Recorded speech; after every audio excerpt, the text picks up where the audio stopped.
ఒక చిన్న వాక్యాన్ని నేను చదివి మళ్ళా చిన్న ప్రార్థన చేస్తాను. మొదటి రాజుల గ్రంథం 12వ అధ్యాయం 20వ వచనం నేను చదువుతానండి. 12:20 మొదటి రాజులు. మరియు యెరోబాము తిరిగి వచ్చినని ఇశ్రాయేలు వారందరూ విని సమాజముగా కూడి అతని పిలువనంపించి ఇశ్రాయేలు వారందరి మీద రాజుగా అతనికి పట్టాభిషేకము చేసిరి. యూదా గోత్రీయులు తప్ప దావీదు సంతతి వారిని వెంబడించిన వారెవరును లేకపోయి. ప్రార్థన చేసుకుంటాం.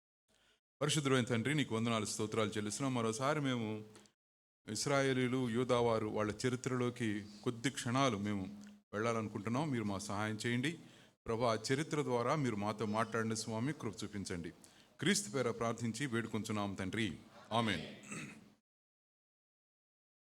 ఇందాక పాస్టర్ గారు చెప్పినట్టుగా నేను ఫ్రెండ్స్ మిషనరీ ప్రేయర్ బ్యాండ్ అనే మిషనరీ పరిచర్యలో చాలా కాలం పనిచేసి ఈ మధ్యన కొంచెం రిటైర్ అని అంటున్నారు వాళ్ళు. మరి నాకేం అనిపించట్లేదు. సరే, ప్రారంభంలో ట్రైనింగ్కి వెళ్ళాను నేను. శిక్షణ మిషనరీగా ట్రైనింగ్. ఆ ట్రైనింగ్ ఎక్కడ జరుగుతుంది? తమిళనాడు రాష్ట్రంలో సేలం అనే ఒక సిటీ ఉంది. ఆ సిటీకి ఒక 40 కిలోమీటర్ల దూరంలో డానిష్పేట అనే ఒక చిన్న గ్రామం. ఆ గ్రామంలో ఒక 25-30 ఎకరాలు కొంతమంది మిషనరీలు వచ్చి కొని ఇక్కడ వాళ్ళకి ఇచ్చేసి వెళ్ళిపోయారు. వీళ్ళు మిషనరీ నాయకులు, మా ఎఫ్ఎంపీబీ నాయకులు, ఐఎం నాయకులు, వీళ్ళందరికీ ఇచ్చేసి వెళ్ళిపోయారు. వాళ్ళు ఏం చేశారంటే అక్కడ బెతేల్ అగ్రికల్చరల్ ఫెలోషిప్ అని చెప్పి ఒక పెద్ద సేవా కేంద్రాన్ని నెలకొల్పారు. అందులోనే ఆర్ఫనేజ్లు, తర్వాత ముసలి వాళ్ళకి అవన్నీ చాలా ఉంటాయి. వాటితో పాటు ఈ బెతేల్ బైబిల్ ఇన్స్టిట్యూట్ అని ఒక కాలేజ్ కూడా పెట్టారు, బైబిల్ కాలేజ్. మాకు మొదట్లో ఒక 10-15 సంవత్సరాలు ఆ కాలేజీలోనే మాకు ట్రైనింగ్ ఇచ్చారు. ఇప్పుడు ఆ ట్రైనింగ్ సెంటర్ మేము ఝాన్సీకి తీసుకెళ్ళిపోయాం. ఝాన్సీలో మా మిషనరీలందరికీ ట్రైనింగ్ ఉంటుంది. సరే, నేను వెళ్ళినప్పుడు అందరూ తమిళ వాళ్ళే, నేను ఒక్కనే తెలుగు వాడిని. అందుకని ఏం చేశారంటే నేను వెళ్ళిన తర్వాత ఆ కాలేజీలో ఇంగ్లీష్లో చెప్పడం మొదలుపెట్టారు. సరే, మంచి లెక్చరర్స్ ఉండేవాళ్ళు. అందులో ఒక లెక్చరర్ పేరు పిఎస్ క్రిస్టాడాస్ అని. ఆయన చచ్చిపోయింటాడు ఈ పాటికి. అప్పుడే 65-70 అట్లా. ఆయన సిఎస్ఐ సంఘంలో చాలా కొంతకాలం పనిచేసి సిరంపూర్ అని చెప్పి వెస్ట్ బెంగాల్లో కలకత్తాకి దగ్గరలో ఒక పెద్ద బైబిల్ కాలేజ్ ఉంది. అది యూనివర్సిటీ, బైబిల్ యూనివర్సిటీ. అది ఆ యూనివర్సిటీ కింద ఒక 60-70 కాలేజీలు ఉన్నాయి భారతదేశం అంతటా కూడా. మీరు ఎక్కడ చదివినా కూడా ఆ కాలేజీల్లో డిగ్రీ వాళ్ళే ఇస్తారు. ఎవరు ఇస్తారు? సిరంపూర్ వాళ్ళు ఇస్తారు. విలియం కేరీ పేరు విన్నారు కదా. విలియం కేరీ స్థాపించిన బైబిల్ కాలేజ్ అది సిరంపూర్ కాలేజ్ అంటారు. చాలా పేరు ప్రతిష్టలు పొందిన కాలేజ్ అది. ఈ డిఎస్ క్రిస్టాడాస్ అని ఆయన ఆ కాలేజీలో, ఆ యూనివర్సిటీలో చాలా కాలం పనిచేశాడు. దాదాపు 30 సంవత్సరాలు పనిచేశాడు.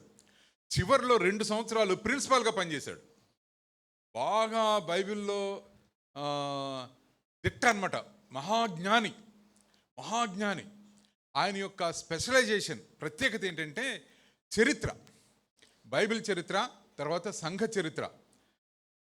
అక్కడ రిటైర్ అయిపోయి మళ్ళీ ఇక్కడికి వచ్చి మా కాలేజీలోనే ఒక ఇల్లు ఇచ్చారు ఆయనకి. ఆ ఇంట్లో ఉండి తిరుగుతూ ఉంటాడు.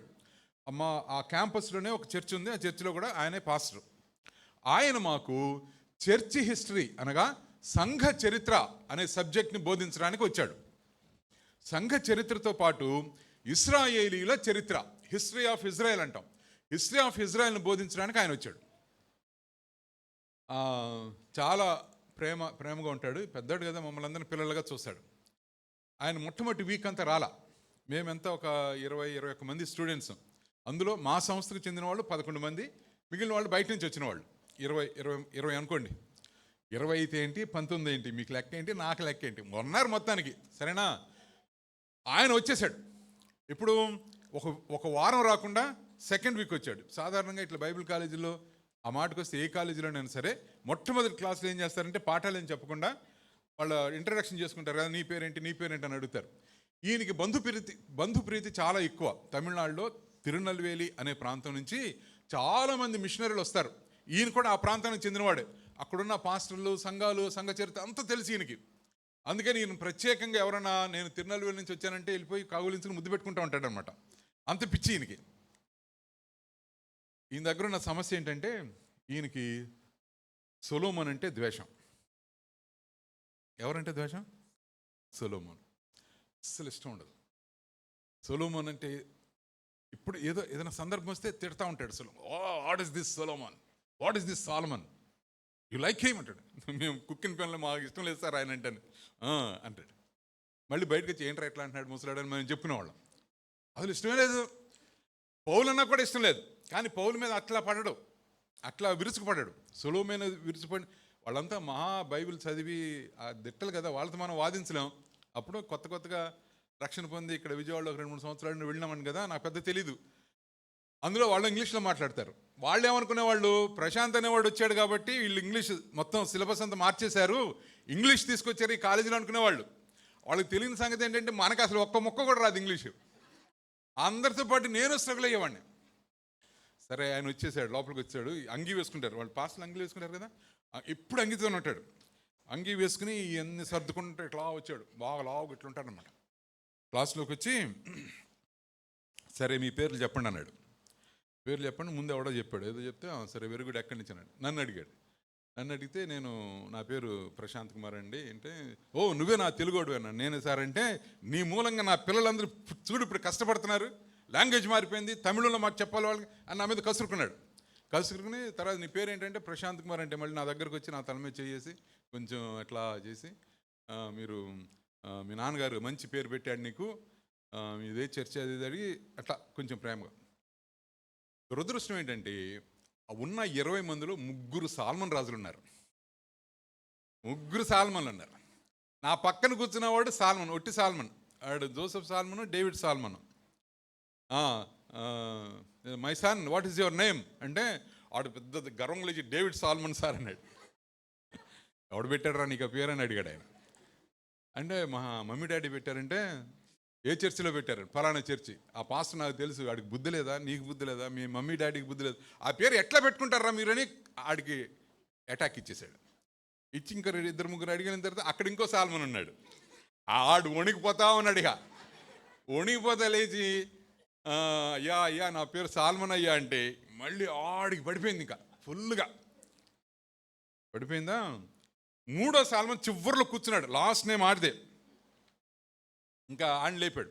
ఇప్పుడు ఏంటి అందరిని అడుక్కుంటే చివరికి వచ్చేసరికి ఇంట్రెస్ట్ పోద్ది, టీచర్స్కి ఇంట్రెస్ట్ పోయి అదే సరే కూర్చో అంటారు. ఈయనకి అట్లా కాదు. నీ పేరు ఏంటంటే వాళ్ళు లేచి నా పేరు డిఎస్ రాజు అన్నాడు. డిఎస్ రాజు అన్నాడు. డి అంటే ఏంటన్నాడు ఈయన. డి అంటే దేవదత్తం సార్ మా నాన్నగారి పేరు. ఎస్ అంటే ఏంటన్నాడు. అదే సార్ నా పేరు డిఎస్ రాజు సార్ అన్నాడు ఆడు. మేము ఉంటాం కదా, మేము వదిలిపెట్టలా, సార్ సాల్మన్ సార్ అన్నాడు. ఒక సింహం జింక పిల్ల మీద పడినట్టు పడ్డాడు ఆడి మీద. ఆడిని తుత్తినీలు చేసి ముక్కలు చేసేసి ఇక ఆడికి ఏడిపే తక్కువ అనమాట. అట్లా చేశాడు. సాల్మన్ అంటే అంత, సొలొమోన్ అంటే అంత ద్వేషం. సొలొమోన్కి దావీదుకి తేడా ఏంటి? సొలొమోన్కి దావీదుకి తేడా ఏంటంటే, దావీదు చాలా హీనముగా, చాలా అధమ స్థాయిలో ఉన్నప్పుడు దేవుడు దావీదును పట్టుకుని దావీదు యొక్క విశ్వాసము, దావీదు యొక్క విధేయత మూలంగా దేవుడు దావీదుని అగ్రస్థానానికి తీసుకెళ్ళిపోయాడు, చక్రవర్తిని చేశాడు. దావీదు చచ్చిపోయే టైం వచ్చేసరికి చుట్టుపక్కల పెద్ద పెద్ద దేశాలన్నీ కూడా భయపడిపోతా ఉన్నాయి దావీదు అంటే. అంత స్థాయికి తీసుకెళ్ళిపోయాడు. మనం ఏమనుకుంటాం, సొలొమోన్ చాలా స్థితిమంతుడు అనుకుంటాం కదా. స్థితిమంతుడు సొలొమోన్ కంటే కూడా దావీదే స్థితిమంతుడు. ఎందుకంటే దావీదు ఎప్పుడు నా దగ్గర ఇది ఉందని చెప్పుకోలే. దావీదు ఈ మందిరం కట్టడానికి కావాల్సిన బంగారం అంతా దావీదే సంపాదించాడు. అంత స్థాయికి వెళ్ళిపోయాడు. సొలొమోను రావటమే ఆ స్థాయిలో వచ్చాడు. ఆ స్థాయిలో వచ్చి అక్కడి నుంచి గింగరాలు తిరుక్కుంటా కిందకి వచ్చి లోయలో చాలా అధమ స్థాయిలో తన జీవితాన్ని ముగించాడు సొలొమోను. ఇదంతా ఎక్కడుంది మనకి? రాజులు, మనం చదివిన రాజుల గ్రంథం మీరు ఒక్క పేజీ వెనక్కి తిప్పితే 11వ అధ్యాయంలో ఉంది. 11వ అధ్యాయంలో ఈ సొలొమోను చేసిన కొన్ని తప్పులు ఉన్నాయి. ఇందులో కొన్ని తప్పులు. ఆ తప్పులు ఏంటంటే, మొట్టమొదటిది సొలొమోను ఐగుప్తు వెళ్ళాడు. ఐగుప్తు వెళ్ళొద్దని ధర్మశాస్త్రంలో ఖచ్చితంగా ఉంది. మీరెవరు ఐగుప్తుకి వెళ్ళడానికి వీల్లేదు. దేవుడు వీళ్ళు ఇశ్రాయేలీయులు ప్రయాణం చేసి వస్తుంటే అగ్నిస్తంభం మేఘస్తంభం ఎందుకు పెట్టాడు? వీళ్ళు మళ్ళా వెనక్కి తిరిగి ఐగుప్తును చూడకుండా. ఐగుప్తు అనేది శాపగ్రస్తమైన ఒక దేశము. ఎందుకంటే ఐగుప్తు దేశము దేవుని బిడ్డల్ని బానిసలుగా చేసేసుకుంది. వాళ్ళు బానిసలుగా ఉన్నారు. 6 లక్షల మంది ఇశ్రాయేలీయులు ఐగుప్తులో బానిసలుగా ఉన్నారు. ఎన్ని సంవత్సరాలు ఉన్నారు? 400 సంవత్సరాలు ఉన్నారు.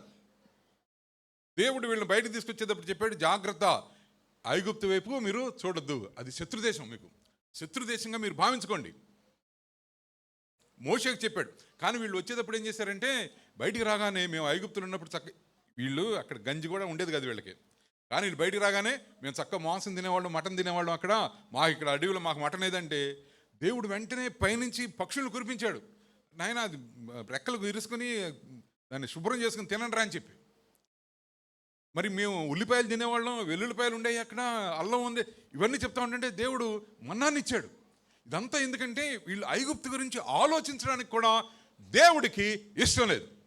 అలాంటి పరిస్థితుల్లో దావీదు అంత పెద్ద వీరుడైనా ఐగుప్తు గురించి ఎప్పుడు ఆలోచించలా. ఐగుప్తు అనేది నిషేధించబడిన స్థానం. సొలొమోను చేసిన మొట్టమొదటి పని ఏంటంటే ఐగుప్తు వెళ్ళిపోయాడు. ఐగుప్తు ఎందుకు వెళ్ళాడంటే అక్కడ రథాలు గుర్రాలు కొనటానికి వెళ్ళాడు. ఐగుప్తు బ్రీడ్ అంటాం, హార్స్ బ్రీడ్.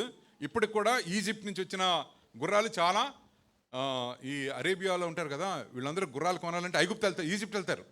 వీళ్ళు అక్కడి నుంచి కొనుక్కొచ్చుకుంటారు. పెద్ద పెద్ద షేక్లు, ఒక్కొక్క గుర్రం 5 కోట్లు 6 కోట్లు అట్లా ఉంటాయి, తెచ్చేసి పెట్టేసుకుంటారు.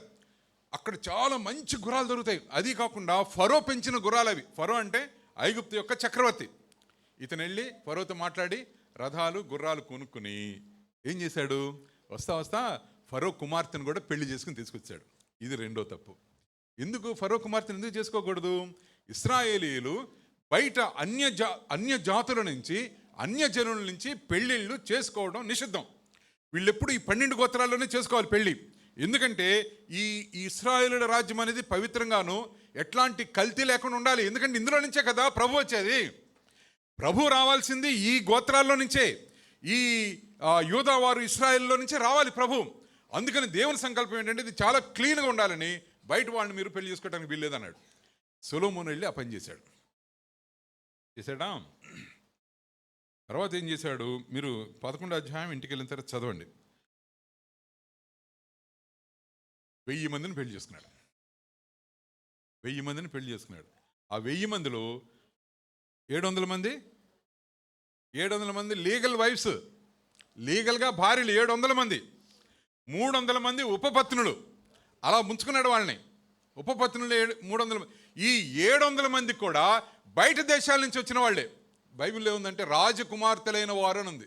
రాజకుమార్తె అంటే రాజుకు కుమార్తెలు ఉంటారు కదా, రాజు కుమార్తె మాత్రమే కాకుండా రాజుగారి తమ్ముడు కుమార్తె, రాజుగారి చెల్లెలు కుమార్తె, అంతఃపురంలో పెరిగిన పిల్లలు, వీళ్ళందరూ కూడా రాజకుమార్తెలు అంటారు, ప్రిన్సెస్ అంటారు వాళ్ళని.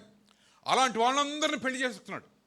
సాధారణంగా మనకి శ్రీకృష్ణదేవరాయలు ఉన్నారు కదా, శ్రీకృష్ణదేవరాయలకి రెండో భార్య పేరేంటి? చిన్నాదేవి. సరేనా?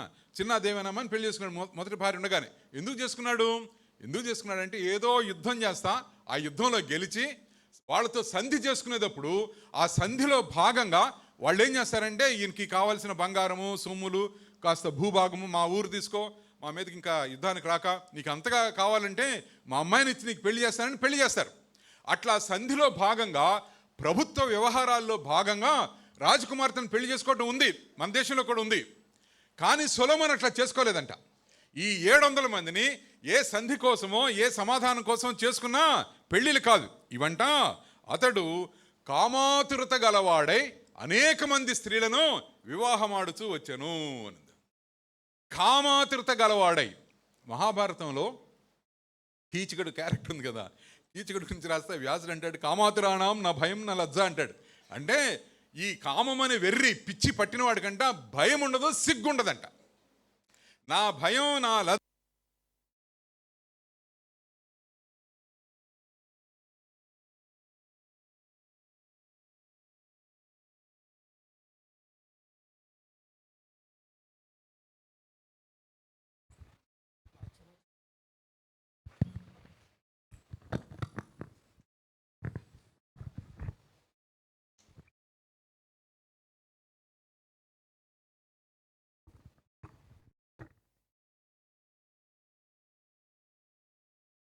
ఏంటి ఇంత వేగంగా వచ్చేసారేంటి బాబు?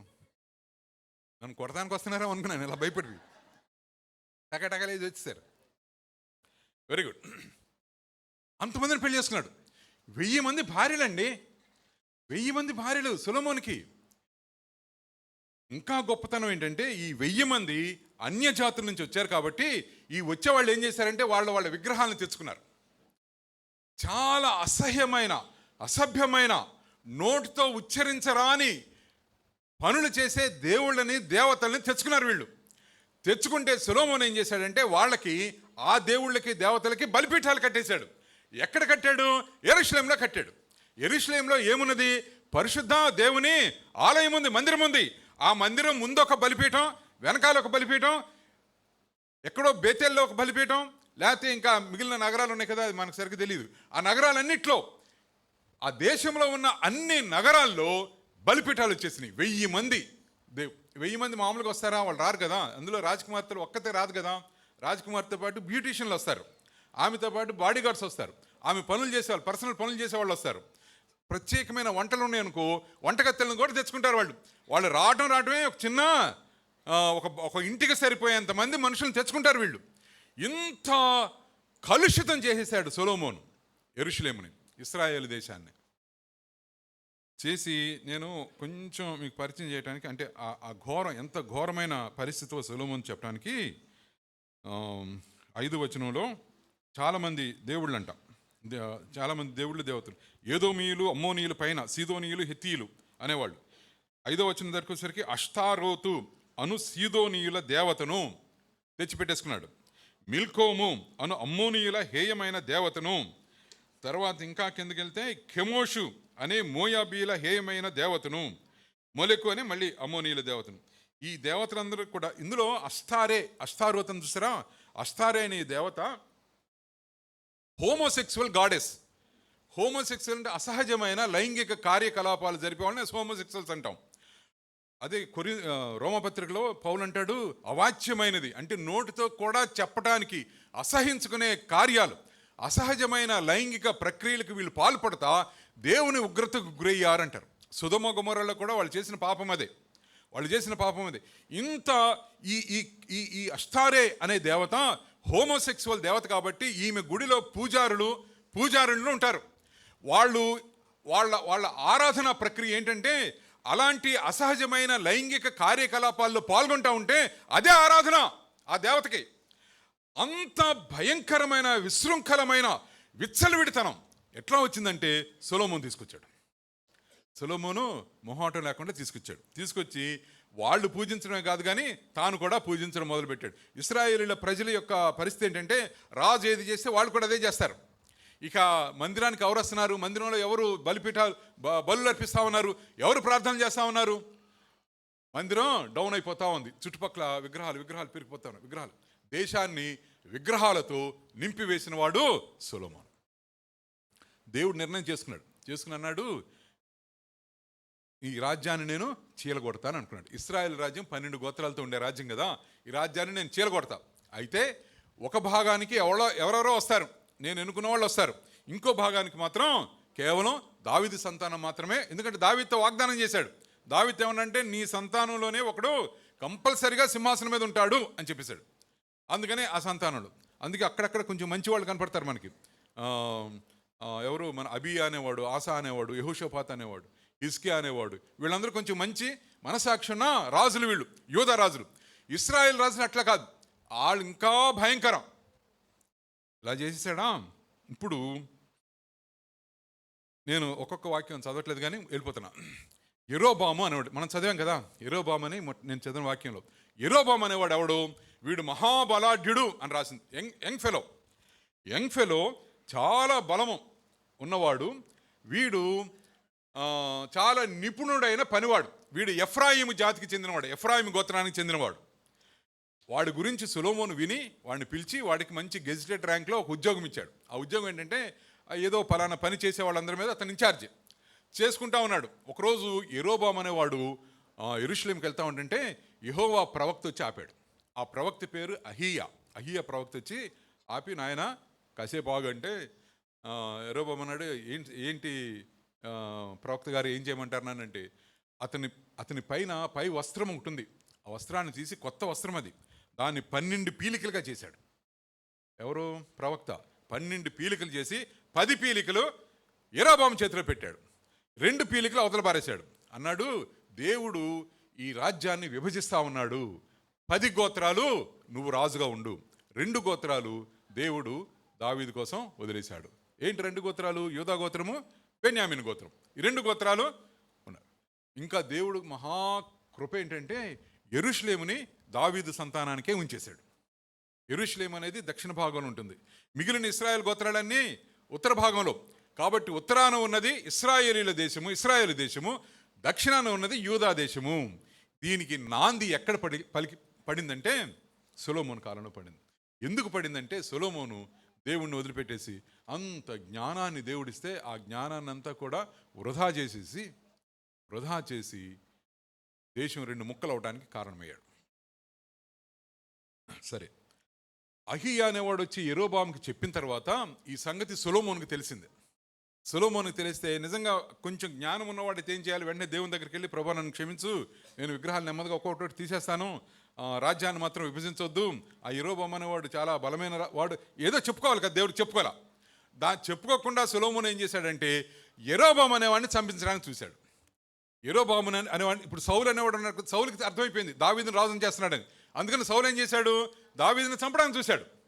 అట్లాగే సొలొమోను కూడా యెరోబాముని చంపడానికి చూస్తే యెరోబాము ఏం చేశాడంటే ఐగుప్తుకు పారిపోయాడు. ఐగుప్తుకి ఎక్కడికి పారిపోయాడు? మళ్ళీ ఫరో దగ్గరికే పారిపోయాడు. ఫరోకి సొలొమోను ఏమవుతాడు? అల్లుడు అవుతాడు. ఈ అల్లుడు యొక్క శత్రువు తన దగ్గరకు వస్తే ఫరో ఏం చేయాలి? వాడిని పట్టుకుని కాలు చేతులు కట్టేసి మళ్ళీ పంపించాలి కదా అల్లుడి దగ్గరికి. పంపలా. ఎందుకు పంపలా? రాజకీయాలు అట్లా ఉంటాయి. రాజకీయాల్లో మన, తన, నా, నీ భేదాలు ఏమీ ఉండవు. ఎవడికి అడ్వాంటేజ్ వస్తుందో, ఎవడికి ప్రయోజనం కలుగుతుందో అదే చూసుకుంటారు. ఈ ఫరో ఏం చేశాడు? ఓహో వీడుంటే మా అల్లుడు నా చెప్పు చేతులు ఉంటాడని చెప్పి ఆ యెరోబాము అనే వాడికి సెపరేట్గా ఒక బిల్డింగ్ ఇచ్చి వాడిని చక్కగా పోషిస్తూ వచ్చాడు. వాడు అక్కడ బలాన్ని పుంజుకుంటా ఉన్నాడు, చాలా అన్నీ నేర్చుకుంటా ఉన్నాడు ఈజిప్ట్లో, ఐగుప్తులో యెరోబాము అనేవాడు. ఇప్పుడు సొలొమోను చచ్చిపోయాడు. సొలొమోను తర్వాత సొలొమోను కుమారుడు రెహబాము అనేవాడు రాజు అయ్యాడు. ఈ రెహబాముకి జ్ఞానం లేదు, వీడికి ఏమీ లేదు, వీడు ఒక పరమ మూర్ఖుడు. వీడు రెహబాము రాజు అయితే ఈ ఇశ్రాయేల్ అప్పటికింకా చీలిపోలా, రాజు అక్కడే ఉన్నాడు, యెరోబాము ఇంకా ఐగుప్తులో ఉన్నాడు. ఇశ్రాయేలీలో ఉన్న ప్రధానమైన కొంతమంది పెద్దవాళ్ళు వాళ్ళు రెహబామును చూడటానికి వచ్చారు. రాజును చూడటానికి వచ్చి నమస్కారం చేసి, నాయన నువ్వు చాలా కుర్రాడివి, మీ నాన్నగారు ఏం చేశారంటే మా మీద పన్నులు విధించాడు, ఆ పన్నులతో మా వీపంతా కూడా విరిగిపోయింది, మా నడువులు విరిగిపోయినాయి, చాలా కష్టంగా ఉంది. 100 రూపాయలు సంపాదిస్తే 80 రూపాయలు పన్నుల రూపంలో వెళ్ళిపోతా ఉంది. డైరెక్ట్ ట్యాక్సెస్, ఇప్పుడు మనకి కూడా పన్నులు పడుతున్నాయి కదా, మనకు కూడా పన్నులు. ఎట్లా ఈ ఎలక్ట్రిసిటీ కార్డు వస్తుంది, ఎలక్ట్రిసిటీ బిల్ వస్తుంది చూడ, నాకు అందులో ఈ నెల మీరు వాడినది అన్నది తప్పించి ఇంకేం అర్థం కాదు నాకు. ఏమని మీకు అర్థమైతే చెప్పండి. అదంటాడు, ఇదంటాడు, ఆ ఛార్జ్ అంటాడు, ఈ ఛార్జ్ అంటాడు. 2 నెలల క్రితం పోయిన సంవత్సరం ఛార్జ్ అని వేసాడు, వచ్చే నెలలో కట్టాల్సిందని వేస్తాడు. ఏంటి గందరగోళంగా ఉంటుంది. కానీ ఏం చేయాలి? మనం కంప్లైంట్ చేయడానికి వెళ్ళాం, వాళ్ళు అంటారు ముందు కట్టండి అంటారు, ముందు కట్టిన తర్వాత కంప్లైంట్ చేయండి అంటారు. కట్టాల్సిందే, ఇంకా వేరే ఏమీ లేదు. మనకు తెలియకుండానే మన జేబులోంచి గవర్నమెంట్ యొక్క ప్రధానమైన లక్షణం ఏంటంటే మనకు తెలియకుండా, మనకు నొప్పి తెలియకుండా, సూది పడవకుండా రక్తాన్ని లాగేస్తూ ఉంటుంది. సొలొమోను అట్లా దాంట్లో చాలా ఆరితేరాడు. అంత మాత్రమే కాదు కానీ చాలా పనులు వేస్తూ ఉన్నాడు. వాళ్ళు వచ్చి చెప్పారు రెహబాముకి, పనులు కొంచెం తగ్గించు, నువ్వు కుర్రాడివి, ఆలోచించి తగ్గించు అంటే రెహబాము అన్నాడు 3 రోజుల తర్వాత రండి అన్నాడు. అసలు సొలొమోను పన్నులు వేయాల్సిన అవసరం ఏంటి? అసలు అతను మందిరం కట్టినప్పుడు స్తంభాలు బంగారంతో కట్టాడంట. బంగారాన్ని గ్రాముల్లోనో తులాల్లోనో వాళ్ళు కొలిచేవాళ్ళు కాదు, బంగారాన్ని మణుగుల లెక్కలో కొలిశారు ఆ రోజుల్లో. అంత బంగారము, చుట్టుపక్కల దేశాల్లో ఉన్న బంగారం అంతా ఖాళీ చేశాడు దావీదు మందిరం కట్టడానికి. బంగారము, వెండి, ఇత్తడి, ఇనుము, ఇంకా ఈ చెక్కలు కూడా, దేవదారు వృక్షాలు కూడా అన్ని తెచ్చి పడేశాడు. ఎంత బంగారం ఉంది. ఇతని దగ్గరకు వచ్చేవాళ్ళు ఎంతో కొంత ఒక 100 కిలోలు 200 కిలోలు బంగారం ఇవ్వాల్సిందే సొలొమోనుకి. అంత బంగారంతో, అంత ఐశ్వర్యవంతుడు, అంత సంపన్నుడు, దేవుడు తానే నీకు జ్ఞానంతో పాటు ఐశ్వర్యం కూడా ఇస్తాను అని చెప్పిన ఈ సొలొమోను ప్రజల మీద, సాధారణ పేద ప్రజల మీద పన్నులు ఎందుకు వేయాల్సి వచ్చింది? ఎవరిని ఆలోచించి చెప్పండి. ఎందుకు వేయాల్సి వచ్చింది? అతని దగ్గర డబ్బులు లేవు. ఎక్కడికి పోయింది ఈ డబ్బు? అంతా ఎక్కడికి పోయింది? బంగారం మీద కాదండి, 1000 మంది భార్యలు, 1000 మంది భార్యలు. కనీసం 2-3 కన్నా ఒక బిల్డింగ్ అని ఉండాలా? వాళ్ళకి ప్రత్యేకమైన మెస్ ఉండాలా? భార్యలు కూడా 700 మంది రాజకుమార్తెలంట. కాబట్టి వాళ్ళ బంధుగణం వాళ్ళంతా ఉంటారా? వచ్చేవాళ్ళు పోయేవాళ్ళు ఉంటారా? గుడికి వెళ్ళాలంటే ఒక రథాన్ని పంపించాలా? 2 రథాలను పంపించాలా? గుర్రాలు లాగాల, గుర్రాలకి మేత పెట్టాలా? వాళ్ళకి బాడీ గార్డ్స్ ఉండాలా? ఎక్కడికో వెళ్ళి ఆ దేవతలకి బలిపీఠాల మీద బలు అర్పించి వాళ్ళు తిరిగి వచ్చేటప్పుడు అంత డబ్బు ఎక్కడి నుంచి వస్తుంది? డబ్బు ఎక్కడి నుంచి వస్తుంది? మందిరంలో డబ్బు, బంగారం ఉంది కానీ దాన్ని తీయడానికి వీల్లేదు, పరుగు పోద్ది. నా డబ్బు లేదురా, ఈ గోడ కొట్టేయండి అంటాడు, అండ కదా. మందిరంలో నుంచి బంగారం బయటికి తీసే మార్గం మూసుకుపోయింది. ఇప్పుడు ఎక్కడి నుంచి వస్తుంది డబ్బు? పన్నులు వేయి అని పన్నులు వేయటం మొదలుపెట్టాడు. ఈ ప్రజలందరూ వచ్చి అడిగేసరికి రెహబాం అన్నాడు, సొలొమోను కొడుకు 3 రోజుల తర్వాత రండి అన్నాడా అని తన దగ్గర ఉన్న మంత్రులను పిలిచాడు. పెద్దవాళ్ళు, వాళ్ళంతా జుట్టు నెరిసిన వాళ్ళు. వాళ్ళు వచ్చి కూర్చుని, నాయన వాళ్ళు అడిగింది చాలా సమంజసమే, నువ్వేం చేస్తావంటే ఈసారి వాళ్ళు వచ్చినప్పుడు బాబాయ్లారా నేను పన్నులు తగ్గిస్తాను, లేకపోతే వాళ్ళతో మంచిగా మాట్లాడు, ప్రీతిగా మాట్లాడు, సంతోషంగా మాట్లాడు, ఏదో ఒక ఎష్యూరెన్స్ ప్రమాణం చేయి, వాళ్ళు సంతోషంగా వెళ్ళిపోతారు. వాళ్ళు సంతోషంగా ఉంటేనే కదా నువ్వు రాజుకుంటావు అని అట్లాంటి సలహాలు, మంచి సలహాలు చెప్పారు. చెప్పిన తర్వాత సరే సరే మీరు వెళ్ళండి అన్నాడు. వాళ్ళు వెళ్ళిపోయిన తర్వాత ఇతనితో పెరిగిన స్నేహితులు ఉన్నారు, అది ఎంత గ్రూప్ ఉందో మనకు తెలియదు, ఆ నెంబర్ అయిలా 50 మంది ఉన్నారు, 100 మంది ఉన్నారు. వాళ్ళని పిలిచి అడిగాడు, ఇట్లా వచ్చి అడిగారు నన్ను పన్నులు తగ్గించమని, నన్ను ఏం చేయమంటావు? అప్పుడు వాళ్ళు అన్నారు, వాళ్ళు చాలా ఫన్నీ ఫెలోస్, తమాషా వాళ్ళు. ఎందుకంటే వాళ్ళకే సమస్య అది. ఇప్పుడు భార్యల్ని ఎట్లా రాజు పోషించాలో స్నేహితులను కూడా రాజు అట్లానే పోషించాలి.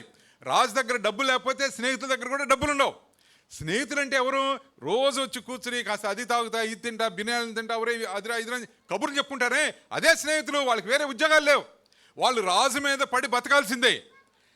అందుకని వాళ్ళు ఏమన్నారంటే, ఒరే మనం పన్నులు తగ్గించమని చెప్తే డబ్బులు తగ్గిపోతే మనకొచ్చే నెలవారీ తగ్గిపోతుంది అని వాళ్ళు మంచి సలహా చెప్పారు. వాళ్ళు ఏం చెప్పారంటే, ఈసారి పెద్దలందరూ వచ్చినప్పుడు వాళ్ళకి ఏం చెప్తామంటే, భలే ఉంటుంది వాళ్ళు చెప్పింది, నా తండ్రి నడుము కంటే నా చిటికెన వేలు బరువుగా ఉంటుంది అని చెప్పమన్నాడు. ఏమన్నాడు?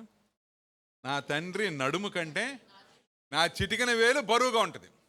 నా తండ్రి మిమ్మల్ని చెర్నాకోలతో కొట్టాడు, నేను కొరడాలతో కొడతాను పొండి అన్నాడు. వీళ్ళకి కడుపు రగిలిపోయింది. వీళ్ళతో వచ్చిన వాళ్ళలో యెరోబాము కూడా ఉన్నాడు. వీడు ఎక్కడి నుంచి వచ్చాడు? ఐగుప్తు నుంచి వచ్చేసాడు. ఎప్పుడైతే సొలొమోను చచ్చిపోయాడని తెలియగానే వచ్చేసాడు. వీడు వచ్చి పెద్దలతో కలిసి వీడు కూడా వెళ్ళాడు. వాళ్ళందరూ కడుపు రగిలిపోతా మనసంతా వికలమైపోయి బయటకు వచ్చారా, ఒకళ్ళతో ఒకళ్ళు మాట్లాడుకున్నారు, ఒరే ఇక ఈ దావీదు యొక్క సంతానంతో మనకేంట్రా పని, మనకేంటి పని, మనకెక్కడుంది పార్ట్నర్షిప్? వీళ్ళతో సొలొమోనుతో పార్ట్నర్షిప్, దావీదుతో పార్ట్నర్షిప్, మనకి ఇంకా మనం వాళ్ళకి లొంగి ఉండాల్సిన, కుటుంబానికి లొంగి ఉండాల్సిన అవసరం లేదు అని వాళ్ళు అటు ఇటు చూసరికి యెరోబాము కనపడ్డా, అంత ఎత్తుకింతలాగా కనపడి గబుక్కు నన్ను పట్టుకుని నువ్వే మా రాజు అన్నారు. యెరోబాము రాజు అయిపోయాడు. షోమ్రోను, సమరయ అనే ప్రాంతంలో రాజధాని పెట్టేసుకున్నాడు. అట్లా రెహబాము ఇది విని రెహబాము ఏం చేశాడంటే, ఓహో మీరు వాడిని రాజు చేశారా, నేను యుద్ధం చేస్తాను అని బయలుదేరాడు. చూసుకుంటే జనాలు చాలా తక్కువ మంది ఉన్నారు, 2 గోత్రాలే, 10 గోత్రాలు అటు వెళ్ళిపోయినాయి. అప్పుడు మళ్ళీ ప్రవక్త వచ్చి రెహబాముతో అన్నాడు, దేవుడే చేశాడు ఇది, నువ్వు వెళ్తే నువ్వు ఓడిపోతావు, వాడితో వెళ్ళకంటే ఆగిపోయాడు. ఇంకా అప్పటి నుంచి 2 గోత్రాలు 10 గోత్రాలు. సరే, ఇంగ్లీష్ భాషలో ఆల్టర్నేటివ్ అనే ఒక మాట ఉంది, చెప్పండి. ఆల్టర్నేటివ్ అంటే ఏంటి? చక్కగా తెలుగులో మంచి మాట చెప్పండి. ఆల్టర్నేటివ్ సబ్స్టిట్యూషన్ అని కూడా అంటాం, సబ్స్టిట్యూట్ అంటాం. సబ్స్టిట్యూట్ అన్నా ఆల్టర్నేట్ అన్నా ఒకే అర్థం, కానీ ఎక్కడో చాలా లోతుగా వెళ్తే కొంచెం డిఫరెన్స్ ఉంటుంది. అది మీరు ఏం చేయాలంటే గూగుల్లోకి వెళ్ళి చూడాలి. గూగుల్ తల్లిని అడిగి ఆవిడ చెప్పుద్ది బాగా. ఆల్టర్నేటివ్ అంటే తెలుగులో ప్రత్యామ్నాయము. అది కాకపోతే ఇది, ఇది కాకపోతే అది. ఇట్లా వచ్చేటప్పుడు ట్రాఫిక్ కొంచెం ఉందంటే అటు ఇంకో రోడ్డు ఉంది కదా, ప్రత్యామ్నాయం ఉంది మనకి అంట. పిల్లాడికి సీట్ రాలా ఇంజనీరింగ్ కాలేజీలో, వాడు కోరుకున్న దీంట్లో రాలా, స్ట్రీమ్లో రాలా. వాడు సిఎస్సి చేద్దాం అనుకున్నాడు, సిఈసీనా ఈసీఈ చేద్దాం అనుకున్నాడు. ఈసీఈ చేద్దాం అనుకుంటే ఆ కారుణ్యకి వెళ్తే అక్కడ లా ఉండి కూర్చున్నాడు మహారాజులాగా ఒక ఆయన, డేవిడ్ గారంట. ఆయనకి వెళ్ళి నమస్కారం చేసి ఎఫ్ఎంపీబీ అంటే రండి ఉత్తరం వచ్చింది, మీ జనరల్ సెక్రటరీ ఉత్తరం పంపించాడు. మా వాడికి ఈసీ ఇవ్వనండి అన్నాడు. మా వాడు పక్కన నిలబడ్డా, ఆడు ఉనికిపోతా ఉన్నాడు ఈసీ ఇవ్వననేసరికి. అరే ఏంట్రా అంటే, డాడీ కనీసం కంప్యూటర్స్ ఇస్తాడేమో అడిగాను. సార్ కంప్యూటర్ సార్ అంటే, కంప్యూటర్ ఇవ్వను నేను అన్నాడు. అంటే ఇంకా రెండే ఉన్నాయి ఆ లిస్ట్లో, ఐటీ, ఇంకొకటి ఎలక్ట్రికల్స్ అండ్ ఎలక్ట్రానిక్స్. మళ్ళీ అడిగి వీడిని అరే కంప్యూటర్ కూడా ఇవ్వనంటే కొంచెం బతిమలాడు డాడీ అన్నాడు. సార్ కొంచెం ఆ వెనకాల లెక్చరర్స్ కొంతమంది ఉంటారు, వాళ్ళు గవ్వ వచ్చేసి సార్ మీరు అట్లా అడగకూడదండి, ఆయన ఏమిస్తే తీసుకోండి అన్నాడు. సార్ మీరు ఏమిస్తారని అంటే, ఆయన ట్రిపుల్ ఇస్తాను అంటే ఎలక్ట్రికల్స్ అండ్ ఎలక్ట్రానిక్స్ ఇస్తాను, మీరు తీసుకోండి అన్నాడు. వీడిని అడిగితే వీడు అది చాలా కష్టం అంటే డాడీ అన్నాడు. కష్టం అంటే డాడీ ఐటీ అన్నాడు కానీ ఐటీ ఇవ్వను అన్నాడు. ఇంకా బయటకు వచ్చి ఏం చేయాలి, అందులోనే ఇస్తాడు ట్రిపుల్ ఈ. మా ఇజ్రాయెల్ గారు ఉన్నాడు ఏలూరులో టైంలో, వాళ్ళ అబ్బాయి అక్కడ పని చేస్తున్నాడు లెక్చరర్గా. వాడికి ఫోన్ చేసి నాని ఇట్లా అంటున్నాడంటే, వాడేమన్నాడంటే ఈ ఈసీఈ ఇవన్నీ ఒకే బ్యాచ్ అంకుల్, ఈసీఈకి కంప్యూటర్స్కి సరైన ఆల్టర్నేటివ్ ఏంటంటే ట్రిపుల్ ఈ, సంతోషంగా తీసుకోండి అన్నాడు. ఆల్టర్నేటివ్స్, మనకు అన్ని ఆల్టర్నేటివ్స్ ఉంటాయి, ఎక్కడికి వెళ్ళిన ఈ లౌకికంగా లోక సంబంధంగా బోల్డ్ అన్ని ఆల్టర్నేటివ్లు మనకున్నాయి. ఈ ఎనిమిది దిక్కులు ఉన్నాయి కదా, 8x8 అన్ని ఆల్టర్నేటివ్స్ మనకున్నాయి, అన్ని ప్రత్యామ్నాయాలు. ప్రతి కార్యానికి కూడా, ప్రతిది కూడా, మాంసం వండుకుందాం అనుకున్నావా, మాంసం దొరకలేదు, పప్పుచారు వండుకుంటాం, ప్రత్యామ్నాయాలు ఉన్నాయి. ఈ ప్రత్యామ్నాయాలు సైతాను చేతుల్లో చాలా బలమైన ఆయుధాలుగా మారతాయి. వీడి ప్రత్యామ్నాయాలు చూసి మనల్ని శోధించడానికి ప్రయత్నం చేస్తూ ఉంటాడు. ఈ ప్రత్యామ్నాయాలు చూపే సైతాను ప్రభువును కూడా శోధించాడు. గుర్తుందా మీకు? 40 రోజులు ఉపవాసం ఉండి ప్రభు ఊగిపోతా ఏం చేయాలి పాపం, కొండంత దిగి దగ్గరలో ఉన్న గ్రామానికి వెళ్ళి, అమ్మా ఏదైనా రొట్టె ఉంటే పెట్టండి వాళ్ళు పెడితే ఆ రొట్టె తిని కొంచెం మంచినీళ్ళు తాగితే ఆయన ఆకలి అణుగుతుంది. 40 రోజుల కటిక ఉపవాసం. అప్పుడు వచ్చి ఒక ఆల్టర్నేటివ్ చెప్పాడు, ఇక్కడి నుంచి గ్రామం దాకా నడవడం ఎందుకు, ఒక చిన్న పని చేస్తాను చెయ్యను. ప్రభు పట్టించకపోతే వాడు అన్నాడు, ఈ రాళ్ళని రొట్టెలైపోయిన ఆజ్ఞాపించు, దేవుని కుమారుడే కదా, జరుగుతుంది. ప్రభు ఒకవేళ ఏ రాళ్ళారా మీరు రొట్టెలైపోయింది అంటే అవ్వాయి, ఖచ్చితంగా అవుతాయి. ఆయన కొంచెం స్వరం పెంచంటే చుట్టూ ఉన్న కొండలన్నీ రొట్టె కొండలు అయిపోతాయి, అంత శక్తి ఉంది ఆయనలో. ఆయన అన్నాడు, నా శక్తిని నా కోసం నేను వ్యక్తిగతంగా ఉపయోగించడానికి వీల్లేదు అని. ఏమన్నాడంటే సైతాన్తో, ఒరే సైతానా, దేవుని నోటి నుంచి వచ్చే మాట నాకు చాలు అన్నాడు, నేను బతికేస్తాను. అట్లాగా సరే అని అటు తీసుకెళ్ళి మందిరం మీదకి తీసుకెళ్ళి, ఎత్తైన మందిరం గోపురం మీదకి తీసుకెళ్ళిపోయాడు. అక్కడ నిలబెట్టి ఏమన్నాడంటే, ఇక్కడి నుంచి నువ్వు దూకే అన్నాడు. ఎందుకంటే వేస్ట్గా దూకడం. ఒక ప్రత్యామ్నాయం ఉంది. ఏంటంటే, దేనికి ప్రత్యామ్నాయం? కీర్తి ప్రతిష్టలు నీకు దొరుకుతాయి. నువ్వు వెళ్ళి ఇక స్వస్థతలు చేయడం, తిరగటం, నడవడం ఇదంతా అవసరం లేదు. ఈ పని నువ్వు చేస్తే నీ కీర్తి ప్రతిష్టలు మిన్నంటుతాయి. ఏం చేయమంటావు? ఇక్కడి నుంచి దూకు అన్నాడు. దూకంటే ప్రభు వాడి మొహంలోకి చూసింటాడు నవ్వుకుంటా. వాడు అన్నాడు, వాక్యంలో కీర్తనలో ఉంది కదా, వారు నీ పాదము నేలకు తగలకుండా తమ చేతులతో ఎత్తి పట్టుకొందురు, దేవుడు తన దూతలకు ఆజ్ఞాపించను. వాళ్ళు ఏం చేస్తారు? ఇప్పుడు ఏంటంటే వాడి ఉద్దేశం ఏంటంటే, ప్రభు నువ్వు దూకితే ప్రభు కనపడుతున్నాడు, సైతాన్ కనపడతలా. కింద ఉన్న వాళ్ళకి మందిరం చుట్టూ ఎప్పుడు ఒక 1000 మంది జనం ఉంటారు, అదంతా మార్కెట్ ప్లేస్ అది. నువ్వు దూకితే దేవదూతలు కూడా ఎవరికి కనపడకుండానే వాళ్ళు పట్టుకుంటారు ప్రభుని. అప్పుడు ప్రభు పైనుంచి చక్కగా స్లో మోషన్లో అని దిగుతాడు. దిగేసరికి ప్రజలకు గుండెలు పగిలిపోతాయి, హడిలిపోతారు. ఇంత అద్భుతం చేశాడే, ఏ ఇంద్రజాలం చేసేవాడు చెయ్యనంత మాయ అద్భుతం భ్రాంతిని చేశాడని చెప్పి అప్పుడు ఈయనకి పేరు ప్రతిష్టలు వస్తాయి అని వాడొక సూచించాడు. ప్రభు అది పట్టించుకోలే. మూడోది ఏం చేశాడు? కొండ మీదకి తీసుకెళ్ళాడు. కొండ మీద మొత్తం చూపించాడు, ప్రపంచం అంతా చూపించి. ఈ ప్రపంచం కోసం కదా నువ్వు వచ్చావు, ప్రజల కోసమే కదా నువ్వు వచ్చావు, ఈ ప్రజలందరూ నీ బిడ్డలు కావాలనే కదా వచ్చావు, నీ జనం కావాలనే కదా వచ్చావు. ప్రస్తుతం వీళ్ళందరూ నా చేతిలో ఉన్నారు. వీళ్ళ కోసం నువ్వు అనవసరంగా మళ్ళీ వెళ్ళి మళ్ళీ మాటలు పడి మళ్ళీ సిలువ మోసి తిట్లు పడి యూజ్లెస్ వీళ్ళు ఉంటారు కదా సైనికులు, వాళ్ళతో తిట్లు పడి వాళ్ళతో గుద్దించుకుని తన్నించుకుని ఉమ్ము వేపించుకుని సిలువను మోసుకుని అక్కడికి వెళ్ళి కల్వరిలో నిలబడి అన్ని గంటలు శ్రమ పడాల్సిన అవసరం ఏంటి? మాట చెప్తే అర్థం చేసుకోలేని శిష్యులతో శ్రమ పడాల్సిన అవసరం ఏంటి? తిరగాల్సిన అవసరం ఏంటి? ఆకలి దప్పులు ఎందుకు నీకు యేసు ప్రభువా? నువ్వేం చేస్తావంటే అదిగో చూడు చైనా దేశం ఉందా, ఇండియా దేశం ఉందా, ఇటు వెళ్తేనేమో అమెరికా దేశం ఉందా, అక్కడెక్కడో ఇంగ్లాండ్ ఉందా, ఈ పేర్లు అప్పుడు లేవు అనుకోండి, ఊరికి చెప్తున్నా. ప్రభు యొక్క కళ్ళు చాలా ఇది కదా, ఎంత దూరమైనా చూస్తాయి. ప్రపంచమంతా చూపించాంట, లోకమంతా చూపించాంట. ఈ లోకంలో ఉన్న వాళ్ళందరూ నా వాళ్ళే. నేనేం చేస్తానంటే వీళ్ళందరూ నీకు ఇచ్చేస్తా, నువ్వు తీసేసుకో, నువ్వు శ్రమ పడకుండా ఇచ్చేస్తాను నేను. కానీ నువ్వు చేయాల్సింది ఏంటంటే సైతానా జిందాబాద్ అన్నాను. సైతానా జిందాబాద్. నా పాదాలు కొంచెం వంగి నమస్కారం చేస్తే చాలు, మొత్తం ఇచ్చేస్తా. ఇవన్నీ ఆల్టర్నేటివ్స్, దేవుని పిలుపుకి ఆల్టర్నేటివ్స్. ఇవి ప్రత్యామ్నాయాలు, దేవుని పిలుపుకి, దేవుని భారానికి, దేవుడు మనకిచ్చిన కార్యానికి ఆల్టర్నేటివ్స్.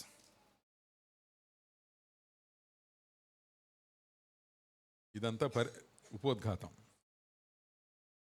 ఇప్పుడు ప్రసంగం ప్రారంభమవుతుంది. భయపడకండి, మీకంటే ముందు నేనే వెళ్ళాలి, సరేనా? యెరోబాము వాడు చాలా తెలివైనవాడు, బలవంతుడు. ఐగుప్తులో చాలా నేర్చుకుని వచ్చి చాలా తెలివైనవాడు. యెరోబాము ఏం చేశాడంటే కొన్ని ప్రత్యామ్నాయాల్ని దేశంలో ప్రవేశపెట్టాడు. కొన్ని ప్రత్యామ్నాయాలు, లౌకిక సంబంధమైన వాటికి ప్రత్యామ్నాయాలు ఉంటాయి, దైవ సంబంధమైన వాటికి, పరలోక సంబంధమైన వాటికి ప్రత్యామ్నాయాలు ఉండవు, ఆత్మ సంబంధమైన వాటికి ప్రత్యామ్నాయాలు ఉండవు. దేవుడికి ప్రత్యామ్నాయం ఎక్కడుంది? పరలోకానికి ప్రత్యామ్నాయం ఎక్కడుంది? యేసు ప్రభు యొక్క సిలువకి ప్రత్యామ్నాయం ఎక్కడుంది? దేవుని వాక్యానికి ప్రత్యామ్నాయం ఎక్కడుంది? సంఘానికి ప్రత్యామ్నాయం ఎక్కడుంది? వీటికి ప్రత్యామ్నాయాలు లేవండి. వీటికి ప్రత్యామ్నాయాలు సృష్టించేది సైతాన్, అపవాది సృష్టిస్తాడు. ఈ యెరోబాము అనేవాడు ఈ అపవాది సైతాను యొక్క ఆత్మని సంపూర్ణంగా సంతరించుకుని ప్రత్యామ్నాయాలు తన దేశంలో, తన రాజ్యంలో ప్రవేశపెడతా ఉన్నాడు. ఏమేం ప్రత్యామ్నాయాలో చూద్దాం మనం. మొట్టమొదటి ఏం చేశాడంటే వీడు 12వ అధ్యాయంలో మొట్టమొదట బిల్డింగ్లు కట్టడం మొదలుపెట్టాడు. ఎందుకు బిల్డింగ్లు కడతా ఉన్నాడు? వీడు తను తాను సొలొమోన్తో పోల్చుకుంటా ఉన్నాడు. సొలొమోన్ 2 మహా పెద్ద బిల్డింగ్లు కట్టాడు. ఒకటేమో ఆయన సొంత రాజభవనం, రెండోదేమో మందిరం. వీడు రాజైన వెంటనే ఏం చేశాడంటే షెకెము, 25వ వచనంలో షెకెము, పెనుయేలు అనే 2 నగరాలు కట్టించాడు 12వ అధ్యాయంలో. తర్వాత వీడు ఒక ఆలోచన చేశాడు. ఏంటంటే ఆలోచన, ఇప్పుడు వీడికి 10 గోత్రాలు వచ్చినా కూడా వీడికి మనసులో కష్టంగానే ఉంది. ఎందుకంటే యెరూషలేము ఇవ్వలా దేవుడు. యెరూషలేములో ఏమున్నది? యెరూషలేములో దేవుని మందిరం ఉంది. దేవుని మందిరంలో ఏముంది? దేవుడు నివసించే దేవుడు తానే నివసించే ఈ అతి పరిశుద్ధ స్థలం ఉంది. ఈ అతి పరిశుద్ధ స్థలంలో ఏముంది? దేవుని యొక్క మందసం ఉంది. దేవుని మందసం ఎక్కడుంటే దేవుని సన్నిధి అక్కడ ఉంటుంది. దేవుని మందసంలో ఏముంటుంది? మందసం అంటే పెట్టె, చెక్క పెట్టె లాంటిది. మందసంలో ఏముంటుంది? మందసంలో ఈ 10 ఆజ్ఞల పలకలు ఉంటాయి. ఆ ప్రక్కనే ఈ దేవదూతలు ఉంటారు, 2 దేవదూతలు, కెరూబుల మధ్య నివసించే యెహోవా దేవుడు అన్నారు వాళ్ళు. ఈ కెరూబుల ఆకారాలు ఉంటాయి. అది కాకుండా మోషే యొక్క కర్ర ఉంటుంది. ఇవన్నీ ఉంటాయా? కాబట్టి యెహోవా దేవుని యొక్క సన్నిధి, immediate presence, the glory, షెకేనా glory అనేది అక్కడ ఉంటుంది. అతి పరిశుద్ధ స్థలం అనే చిన్న ఈ తెరలతో కట్టిన గదిలా ఉంటుంది. వీడు ఆలోచన చేశాడు. ఏం ఆలోచన చేశాడు? సరే, ఎంతమంది దేవతల్ని దేవుళ్ళని పూజిస్తున్నా కూడా పండుగలు ఉన్నాయి కదా, పెంతుకొస్తు పండుగ, పస్కా పండుగ, పర్ణశాల పండుగ, ఇట్లాంటి పండుగలు ఉన్నాయి. ఈ పండుగలలో ఇశ్రాయేలీలు అందరూ కూడా ఎక్కడున్నా కూడా, అసలు పండుగలు కాదు కానీ సంవత్సరానికి కనీసం ఒక్కసారి యెరూషలేంకి వెళ్ళాలి. యెరూషలేంలో ఉన్న దేవుని సన్నిధికి వెళ్ళి అక్కడ వాళ్ళు అర్పించాలి వాళ్ళు. అందుకని వీడు ఆలోచన చేశాడు, ఒకవేళ ఈ ఊళ్ళలో ఉన్నవాళ్ళు, ఇశ్రాయేల్ దేశంలో ఊళ్ళలో ఉన్న ఈ 10 గోత్రాల వాళ్ళు వెళ్ళిపోతే అక్కడ రెహబాము మనుషుల్ని పెట్టించేసి, ఒరేయ్ ఇదే కదా దేవుని మందిరము, దేవుని యొక్క సన్నిధి, ఇదంతా కూడా దేవుడు రెహబాముకే ఇచ్చాడు కదా, అందుకని మనం మళ్ళీ తిరిగి రెహబాము దగ్గరికే వచ్చేద్దాం అని ఇప్పుడు ఈ మధ్య ఎక్కడ చూసినా అదే వినపడుతుంది కదా, కన్వర్షన్లు చేస్తారని చెప్పి. కన్వర్షనా? మత మార్పిడి చేస్తారేమో అని చెప్పి వాడికి భయం వేసింది. భయం వేసి వాడు ఏం చేశాడంటే, సాక్షాత్తు వాడు చేసిన అతి భయంకరమైన కార్యం ఏంటంటే దేవుడికి ప్రత్యామ్నాయం చూపించాడు. ఏంటంటే ఆ ప్రత్యామ్నాయము 27వ వచనంలో, యెరోబాము తన హృదయమునందు ఈ విధంగా, ఇప్పుడు నేను చెప్పిందంతా తలంచి ఆలోచన చేసి 2 బంగారు దూడలు చేయించి జనులను పిలిచి, యెరూషలేమునకు పోవుట మీకు బహు కష్టము, ఇశ్రాయేలు వారులారా, ఐగుప్తు దేశములో నుండి మిమ్ము రప్పించిన మీ దేవుడు ఇవే అని చెప్పి, ఒకటి బేతేలునందును ఒకటి దానునందును ఉంచెను. దేవుడికే ప్రత్యామ్నాయం పెట్టేశాడు, దేవుడికే ఆల్టర్నేటివ్. దేవుని దగ్గరికి వెళ్ళాల్సిన అవసరం లేదు. దేవునికి ఒక ఆల్టర్నేటివ్ ఉంది. ఒకటేమో దానిలో పెట్టాను, ఒకటేమో బేతెల్లో పెట్టాను. ఏంటి ఎట్లా ఆ దేవుడేమో కనపడ్డు. ఊరికే ఆ మందసం పెట్టి అవి కనపడతాయి, కానీ ఆ దేవుడు కనపడ్డు కదా, ఆత్మరూపి కదా, ఆత్మస్వరూపి, ఆత్మలో మహిమలో ఆ తేజస్సులో ఆయన నివసిస్తాడు. వీడేం చేశాడు, అట్లా తేజస్సులో నివసించే ఆ దేవుణ్ణి వస్తు రూపంలో భౌతికంగా మీ మధ్యకి తీసుకొచ్చేసాను. ఏదా భౌతిక రూపం అంటే దూడలు అన్నాడు. ఏమంటున్నాడు తెలుసా, యెహోవా అంటే దూడలే అంటున్నాడు. యెహోవా అంటే దూడలే. ఇట్లాంటిది కార్యక్రమం అహరోను ఉన్నప్పుడు కూడా జరిగింది. మీకు జ్ఞాపకం ఉంటే అహరోను ఉన్నప్పుడు కూడా అహరోను కూడా బంగారంతో దూడను చేయించి ఐగుప్తులో నుంచి మిమ్మల్ని తీసుకొచ్చిన దేవుడు ఈ దూడే అని చెప్పేశాడు. ప్రత్యామ్నాయాలు వెతుకుతా ఉన్నాడు యెరోబాము. తన సింహాసనాన్ని నిలుపుకోవటానికి ఈ ప్రత్యామ్నాయాలు వెతుక్కునే దాంట్లో ఆ ప్రక్రియలో భాగంగా దేవుడికే ప్రత్యామ్నాయం తెచ్చాడు. ఒకసారి దేవుడికి ప్రత్యామ్నాయం అంటూ నువ్వు పెడితే ఏమేం జరుగుతాయి, దేవుని యొక్క సన్నిధికి ప్రత్యామ్నాయం వచ్చేస్తుంది.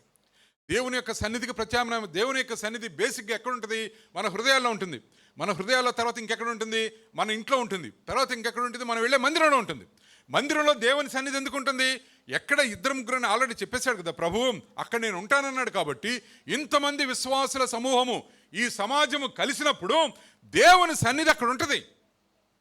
దేవుని సన్నిధి ఉంటుంది. దేవుడు మారినప్పుడు బంగారు దూడ, యెరోబాము మెదడులోంచి వచ్చిన ఈ బంగారు దూడ యెహోవా దేవుని స్థానాన్ని తీసుకున్నప్పుడు ఏం జరుగుతుందంటే దేవుని సన్నిధి కూడా మారిపోతుంది. ప్లేస్ ఆఫ్ వర్షిప్ అంటాం. ఆరాధన చేసే స్థలము మారిపోతాం. ఇప్పుడు కొత్త నిబంధన పాత నిబంధన మనం చదివేటప్పుడు దేవుడు ఆత్మ గనుక ఆయన ఆరాధించేవారు ఆత్మలో ఆరాధించాలని ప్రభు చెప్పాడు సరా. అది కొత్త నిబంధన కాన్సెప్ట్, అది పాత నిబంధన కాన్సెప్ట్ కాదు. ప్రభు ఇంకా ఆ మందసం దగ్గరే ఆయన సన్నిధిని ఉంచాడు. ఆయన సన్నిధి అక్కడ ఉన్నది. మందిరంలో ఆయన సన్నిధి ఉంది. ఈ బలులు అర్పించినప్పుడు ఆ బలుల యొక్క సువాసన ఆయన ఆఘ్రాణించి తృప్తి పడతాడు, సంతోషపడతాడు. అలా సంతోషపడినప్పుడు ఆయన దీవెనలు ఎవరైతే బలర్పించారో వాళ్ళ మీదకి వెళ్ళిపోతూ ఉంటాయి. యెరోబాము దేవుడికి ప్రత్యామ్నాయం చూశాడు. దేవుడికి ప్రత్యామ్నాయం అంటే దేవుని సన్నిధికి కూడా ప్రత్యామ్నాయం. దేవుడికి ప్రత్యామ్నాయం అంటే దేవుని ఆరాధనకు కూడా ప్రత్యామ్నాయం. హృదయంలో నుంచి ఆత్మలో నుంచి రావాల్సిన ఆరాధన ఎంత ఖచ్చితంగా ఎప్పుడో చెప్పాడు కదా, 2000 సంవత్సరాల ముందే ప్రభు చెప్పాడు ఆత్మలో ఆరాధించాలి అని చెప్పేశాడు. రావాల్సిన ఈ ఆరాధన నోట్లో నుంచి, మన కళల్లో నుంచి, లేకపోతే మనకున్న టాలెంట్స్ నుంచి వస్తూ ఉంది ఆరాధన. అది మనం ఆరాధన అనుకుంటున్న ఆరాధన అది కాదండి. ఆరాధన అది కాదు. దేవుని సన్నిధిలో మనం ప్రవేశించినప్పుడు హృదయమంతా నీరైపోతే ఆ మహా గొప్ప దేవుని సన్నిధి, ఆ తేజస్సు, ఆయన ఇక్కడ ఉన్నాడన్న ఆ భావన హృదయంలో పులకింతలు పెడతా ఉంటుంటే ప్రభువాని ఇక్కడ ఉన్నావా, ఇదిగో నా హృదయాన్ని ముందు పడేస్తానని చెప్పి పడేస్తాను చూస్తారా, అది ఆరాధన. పాటలు పాడితే ఆరాధన ఎట్లా అవుతుంది, నీకున్న టాలెంట్స్ నువ్వు ప్రదర్శన పెడితే ఆరాధన ఎట్లా అవుతుంది. మనం అంతా బాగా పాడుతున్నాం, హృదయాల్లోంచి పాడుతున్నాం, చక్కగా పాడుతూ ఉన్నాం, ఆరాధన వెళ్తూ ఉంది. కొన్ని సంఘాలు అట్లా లేదు. పెద్ద పెద్ద సంఘాలని చెప్పుకున్న వాళ్ళు ఆరాధన లేదు, అక్కడ ఆరాధన లేదు. ఆరాధనకు ఒక నాయకుడు, ఒక క్వైరు, మ్యూజిక్ వాయించేవాడు బయట నుంచి వస్తాడు. వాడిగా రక్షణ ఉండదు, ఏముండదు, వాడికి పాటలు తెలియదు, వాడు చేదో వాయించేస్తాడు. రకరకాలైన దేవునికి సమ్మతం కాని ప్రజలు ఆరాధనలో భాగమైపోతూ ఉన్నారు. మారు మనసు పొందిన వాళ్ళు ఆరాధనలో భాగమైపోతూ ఉన్నారు. అది ఆరాధన ఎట్లా అవుతుంది? సినిమాల్లో పాడేవాళ్ళు వచ్చి ఆరాధనలో పాడుతూ ఉన్నారు. అది ఆరాధన ఎట్లా అవుతుంది?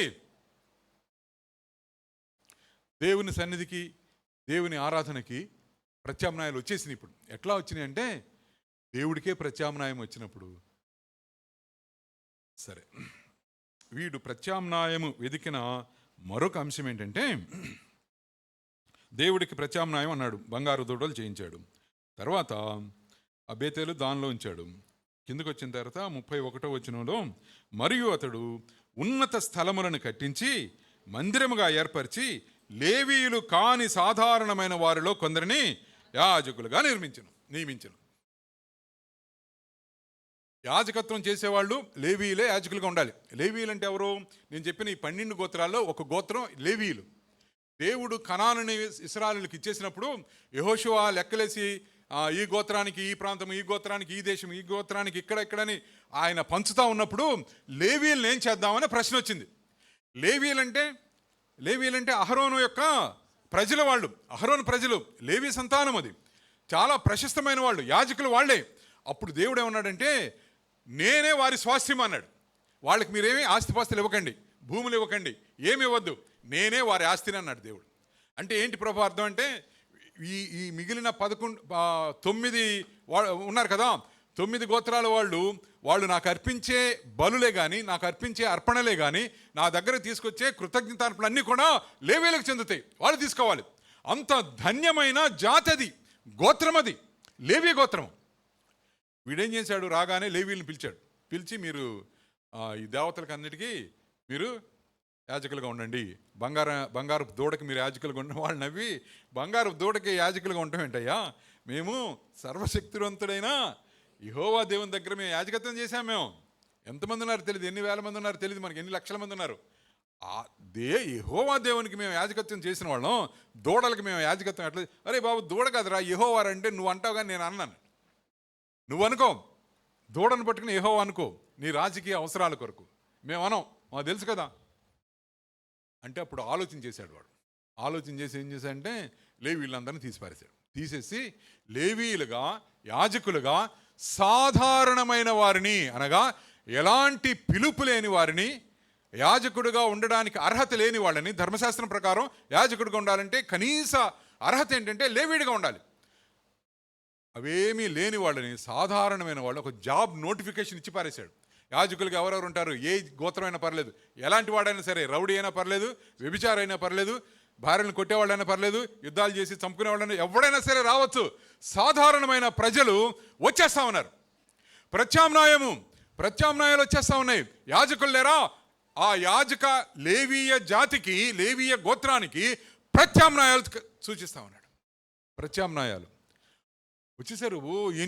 ఎంతమంది ఉన్నారు పనులు లేకుండా, వాళ్ళందరూ అప్లికేషన్లు పెట్టేశారు. అందరినీ పెట్టేశాడు. అర్హత లేకుండా, యోగ్యత లేకుండా, ఏమీ లేకుండా సేవలు చేస్తున్న వాళ్ళే ఇప్పుడు ప్రస్తుతం టాప్లో ఉన్నారు మన రాష్ట్రంలో. ముఖ్యంగా నిన్నేదో యూట్యూబ్లో ఏదో చెప్తుంటే ఎవడో ఒకడు చెప్తున్నాడు, బుడ్డోడంటే కొంచెం ఒక 35 ఉంటాయేమో. అతను ఏమంటున్నాడంటే ఆంధ్ర క్రైస్తవ కీర్తనలన్నీ సినిమా పాటలే అన్నాడు. మీకు తెలియదు అనుకుంటా, కొంతమందికని తెలుసు. ఆంధ్ర క్రైస్తవ కీర్తనలు అంటే ఎప్పుడో 300-400 సంవత్సరాల క్రితం పురుషోత్తం చౌదరి, పులిపాక జగన్నాథ్ ఇట్లాంటి పెద్ద పెద్ద భక్తులు వాళ్ళు అనుభవించి రాగయుక్తంగా, కర్ణాటక రాగయుక్తంగా రాసిన పాటలవి. అతను స్టేజ్ మీద నుంచి మైక్ పట్టుకున్నట్టు నడుస్తా సరదాగా ఖుషీగా ఆంధ్ర క్రైస్తవ కీర్తనలో ఉన్న పాటలన్నీ సినిమా పాటలే అన్నాడు. ఆ భక్తులు జీవించిన నాటికి అసలు సినిమా అనేది ఉందని తెలియదు ఎవరికి. చిన్న విషయాల్లో జ్ఞానం లేదు. కూర్చున్నారా, ఎంతమంది కూర్చున్నారు? ఒక 5,000 మంది కూర్చుని ఉంటారు. వాళ్ళకి జ్ఞానం లేదు. అందరూ చప్పట్లు కొట్టి హల్లే చెప్తున్నారు. ఇప్పుడు వీళ్ళందరూ ఎక్కడి నుంచి వచ్చారంటే ప్రత్యామ్నాయాలుగా వస్తూ ఉన్నారు.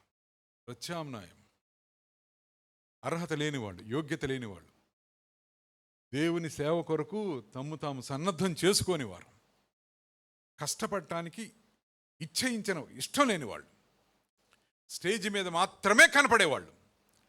వీళ్ళు పాస్టర్లు ఎట్లా అవుతారండి?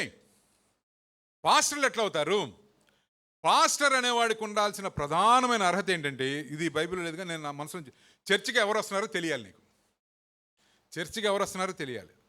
ఇంకా సీనియర్ పాస్టర్లు అయితే, అనుభవం గడించిన వాళ్ళైతే వాళ్ళ ఇంట్లో ఉన్న ప్రాబ్లమ్స్ ఏంటి, వాళ్ళకి ఎంతమంది పిల్లలు ఉన్నారు, వాళ్ళు ఎక్కడి నుంచి వచ్చారో అవన్నీ తెలియాలి. పాస్టర్ 50,000 1,00,000 ఉంటే వాళ్ళు నరకానికి వెళ్తారు, వాళ్ళతో పాటు ఈ లక్షల మందిని కూడా నరకానికి తీసుకెళ్తారు.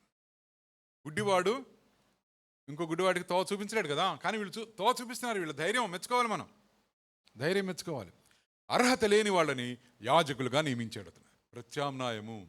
లేవీల్లోంచి ఎవరు రావట్లేదు సార్ అంటే, రావట్లేదా పోనీ మామూలు పిలువ అన్నట్టు. మామూలు చేయకూడదండి యాజకత్వం, నేర్పించవయ్యా, ట్రైనింగ్ ఇవ్వు, ఒకరోజు ట్రైనింగ్ సరిపోద్ది. వచ్చేసారు, తంబలుగా వచ్చి పడిపోయారు. అందరికీ ఒకరోజు 1 గంట సేపు ట్రైనింగ్ ఇచ్చి వెళ్ళండి రా ఏలుకోండి అంటే ఒక్కొక్క బలిపీఠం దగ్గరికి వెళ్ళేసి యాజక ధర్మం చేస్తూ ఉన్నారు. కొంతమంది అందులో కొంచెం బాగా తెలిసిన వాళ్ళు, కొంచెం చదువుకున్న వాళ్ళని ఒకరిని దానుకు పంపించాడు, ఒకరిని బేతేలకు పంపించాడు. ఎందుకు దాను బేతేలు అంటే అక్కడ యెహోవా దేవుడు ఉన్నాడు వీడి దృష్టిలో, బంగారు దూడలు ఉన్నాయి. యాజక ధర్మము చేస్తూ ఉన్నారు. కొన్నిటికి ప్రత్యామ్నాయాలు ఉండవు.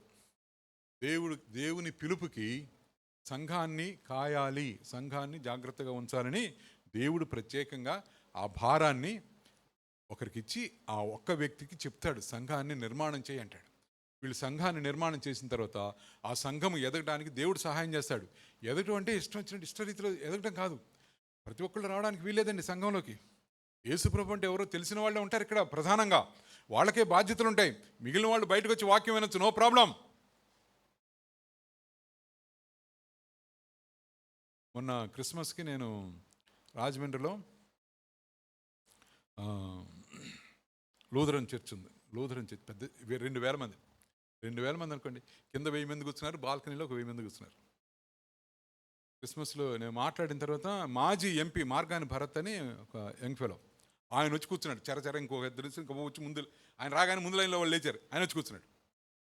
కూర్చుంటే మంచిదే కదా, క్రిస్మస్ పండగకు వచ్చాడు పాత ఎంపీ గారని ఈయన చెప్పి ఆ పక్కనున్న వచ్చి ఆయన కోసం ప్రార్థన చేయండి అంటే, పాస్ గారు ఏం చేశారంటే, మీరు ముందుకు రండి సార్ మీకోసం ప్రార్థన చేస్తుంటే ఇతను వెళ్ళాడు. భరత్ పిల్లోడండి, 40 years ఉంటాయి, 40-45 మధ్యలో.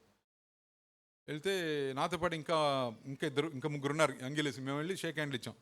షేక్ హ్యాండ్లు ఇచ్చి, బాబు బాగున్నారా, మాకు చాలా మీరు యూట్యూబ్లో వస్తూ ఉంటారు కదా, నేను చూస్తూ ఉంటాను నేను చెప్పాను. అంత ప్రార్థన చేయించాడు, ప్రార్థన చేసాం. చెప్పి అందరికి నమస్కారం పెట్టి పాస్టర్ బలవంతం చేశాడు, ఏదో నాకు 2 మాటలు చెప్పండి అని. అతను వద్దండి పండగ పూట నేను చెప్తాను సార్, ఏదైనా ఒక 2 మాటలు చెప్పి బలవంతం చేసి మైక్ ఇచ్చాడు. వాళ్ళకి నోట్లోంచి ఏమొస్తాయి, రాజకీయం తప్పించి ఇంకోటి రాదు కదా.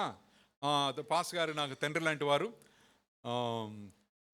మేము చీకటి వస్తుంది, చీకటి వెనకాల వెలుగు వస్తుంది అని కొంచెం తత్వం చెప్పి, జగనన్న మళ్ళీ తిరిగి వస్తాడు, మీరందరూ ప్రార్థన చేయండి అని చెప్పేసి వెళ్ళి కూర్చున్నాడు. బాబు ఎవరో ఏం మాట్లాడలేదు సరే, బాగానంది. అయిన తర్వాత మేము లోపలికి వెళ్ళి అన్ని మార్చుకుని బయటకు వచ్చేసరికి ఒక 10 మంది కుర్రాళ్ళు ఉన్నారు అక్కడ. వాళ్ళు పట్టేసుకున్నారు, అసలు కాలర్ పట్టేసుకున్నారు పాస్టర్ని. నేను ముందు లోపల చేసిన ప్రసంగం అంతా దీని గురించే చేశా. పదవుల కోసం తనులాట్లు, కమిటీ మెంబర్షిప్ కోసం తనులాట్లు ఏంటి మీకు?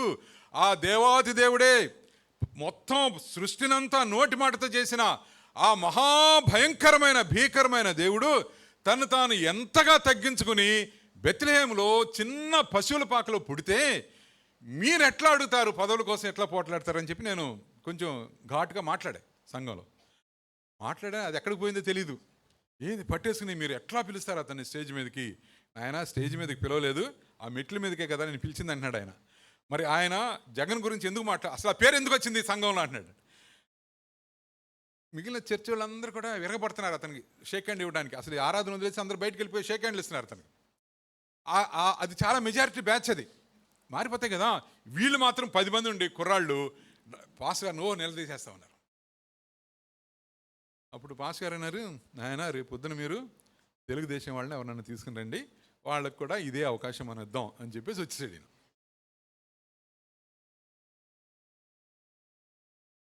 అర్హత లేని వాళ్ళు పాస్టర్లుగా ఉంటా ఉన్నారు, దేవుని సేవకు వస్తూ ఉన్నారు.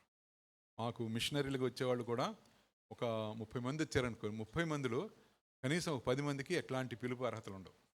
వాళ్ళు ఏం చేస్తారంటే ఇక్కడికి వచ్చి దేవుడు నన్ను పిలవలేదని ఇంటర్వ్యూలో చెప్పేస్తారు, దేవుడు నన్ను పిలుస్తున్నాడు, అమ్మో చచ్చిపోతానని అంటారు. నార్త్కి వెళ్ళిపోతే నేను చచ్చిపోతానంటారు. తీరా నార్త్కి వెళ్తే అక్కడికి వెళ్ళిన తర్వాత ఏం ప్రశ్న వస్తే నాకు ఎంత శాలరీ వస్తుంది, ఇక్కడేంటి ఇట్లా ఉంది పరిస్థితి, నేను ఇట్లా ఉంటా, ఇట్లా మాట్లాడతారు. వాళ్ళలో కొంతమంది మారు మనసు పొంది అక్కడికక్కడే తాము సెట్ చేసుకుంటారు. మిగిలిన వాళ్ళు ఏదో గొడవ పెట్టి తిరిగి వచ్చేస్తారు. పిలుపు అనేది చాలా ప్రాముఖ్యం. ఆ పిలుపు అనేది నిలబెడుతుంది. ఎందుకు మనందరం ఎందుకు పాస్టర్ అవట్లా, నేను ఎందుకు పాస్టర్ అవట్లా 45 సంవత్సరాల సేవ చేశాను నేను పాస్టర్ అవ్వాలంటే ఎందుకు అవ్వలేకపోతా ఉన్నా? పిలుపు లేదండి. పిలుపు కొంతమందికే దేవుడు ప్రత్యేకంగా ఇస్తాడు, బాధ్యతలు ఇస్తాడు. అందరి యొక్క బాధ్యత, కుటుంబాల బాధ్యత ఆయనకి పెడతాడు. నేను ఇక్కడ వస్తుంటే అక్కడ పెద్ద చర్చ్ ఒకటి ఉంది. ఆ చర్చ్ ముందు దేవదూతలు నిలబడి ఇట్లా నమస్కారం పెడతానే ఇట్లా పెట్టున్నారు. ఆ దిమ్మల్లా కట్టేసి దేవదూతలు, పెద్ద చర్చ్ అది. ఏం చెప్తున్నాడు అబ్బాయి లోపల? ఎవరికి అర్థం కాదు, నాకు ఇప్పుడు అర్థం కాల. ఎవడో వెళ్ళేవాడిని ఆపెడితే మంచి కథ చెప్పాడని. కథ కాదురా, వాక్యం ఏం చెప్పాడండి? వాక్యం అండి, వాక్యం. ఈరోజు చాలామంది పడిపోయారండి. పట్టం కాదురా, వాక్యం ఏం చెప్పాడంటే ఏం లేదండి ఇలా అంటే పడిపోయారండి. అది కాదు కదరా సంఘం. వాక్యంలో నడిపించాడా, వాక్యంలో కొత్త విషయాలు చెప్పాడా, బలపరిచాడా, వాక్యం ద్వారా మిమ్మల్ని బలపరిచాడా, తన ప్రార్థన ద్వారా మిమ్మల్ని ఏం జరిగింది చెప్పరా అంటే ఆడికి అసలు గుర్తే లేదు. అప్పుడే లోపల నుంచి బయటకు వచ్చాడు. మా వాచ్మెన్గా పనిచేస్తున్నాడు అపార్ట్మెంట్లో. అప్పుడే బయటకు వచ్చాడు. ఏం జరిగింది చెప్పని చెప్పట్లా. ఆడికి రెండు విషయాలు గుర్తున్నాయి. ఆ లోపల ఉన్నవాడు 5-6 కథలు చెప్పేశాడు. 5-6 కథలు కూడా గుర్తులే, ఒక్కదే గుర్తుంది. ఇంకోటి ఏంటంటే దాదాపు 20-30 మంది పడిపోయారంట. పడిపోవడం తెలుసా మీకు? అది వాక్య జ్ఞానం లేని వాళ్ళు, భారము లేని వాళ్ళు, పిలుపు లేని వాళ్ళు పాస్టర్లు అయిపోతూ ఉన్నారు. ఆల్టర్నేటివ్ సైతాను సంఘాల్లో బాధ్యతలకు కూడా ఆల్టర్నేటివ్స్ పెడతా ఉంది. ప్రత్యామ్నాయాలు తీసుకొస్తా ఉన్నాడు, ప్రత్యామ్నాయాలు సూచిస్తూ ఉన్నాడు. బాగా మాట్లాడేవాడు పాస్టర్ ఎట్లా అవుతాడు? లేకపోతే బాగా బైబిల్ తెలిసినవాడు పాస్టర్ ఎట్లా అవుతాడు? పాస్టర్ అవ్వాలంటే ప్రత్యేకమైన పిలుపు, ప్రత్యేకమైన భారము సంఘం పట్ల ఉండాలి కదా. వీడు సాధారణమైన వారిలో కొందరిని, అందుకే సంఘాల్లో పాస్టర్ గారు ఉన్నారని చెప్పట్లా, ఈ సందర్భం వచ్చినప్పుడు నేను చెప్తా ఉన్నా, చాలా జాగ్రత్తగా పాస్టర్ గారిని సంఘము మోయవలసిన బాధ్యత ఉంది. సంఘానికి మోయవలసిన బాధ్యత ఉంది. కొన్నిసార్లు ఫేస్బుక్లో చూస్తూ ఉంటుంటే నాకు కష్టం వస్తూ ఉంటుంది. బ్రెడ్ పంచడానికి కూడా ఈయన వెళ్తూ ఉంటాడు, బ్రెడ్లు పంచడానికి కూడా ఈయన వెళ్తూ ఉంటాడు. ఈ మిగిలిన వాళ్ళందరూ ఏమయ్యారు? వీళ్ళందరూ ఏమయ్యారు? వీళ్ళంతా ఏమయ్యారు? ఎందుకు అట్లా వదిలేస్తున్నారు? మీకోసం ఉపవాస ప్రార్థన చేయాలి కదా, మీ కుటుంబాల కోసం ప్రార్థన చేయాలి కదా, మీకు చెప్పడం కోసం, బోధించడం కోసం వాక్యాన్ని మధించాలి కదా, బైబిల్ స్టడీ చేయాలి కదా. ఏదైనా పెద్ద విషయం అంటే చాలా మందికి ఒకళ్ళు పంచాలి అది ఇది అనుకుంటే ఆయన వెళ్తే బాగుంటుంది, ఆయన తీసుకెళ్ళాలి. మీరు ఎట్లా కుదురుతుంది అది? అందుకని సంఘాల్లో చాలా జాగ్రత్తగా ఈ యాజకుడు అనేవాడికి చాలా అట్మోస్ట్ ఇంపార్టెన్స్ దేవుడు అనుగ్రహించాడు. వేరే వాళ్ళు వచ్చి యాజకులు అవ్వడానికి వీల్లేదు.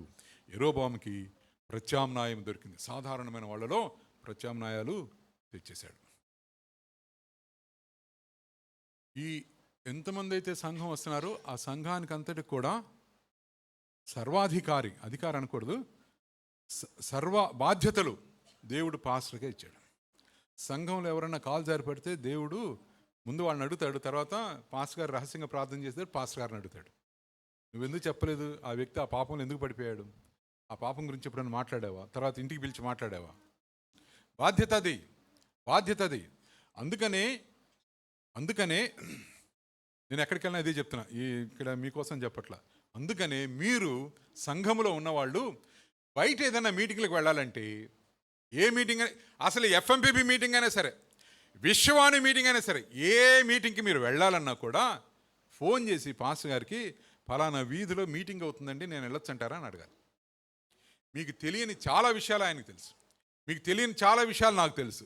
ఒక్కొక్కళ్ళు వాక్యాన్ని ఎట్లా వక్రీకరించి చెప్తా ఉన్నారు, ఒక్కొక్కళ్ళు ఎట్లా ప్రజల్ని వశీకరణ చేసుకోవాలని ప్రయత్నం చేస్తున్నారో మాకు తెలుసు. కాబట్టి పాస్టర్ గారి అనుమతి లేకుండా బయట మీటింగ్లో వెళ్ళడానికి వీల్లేదు.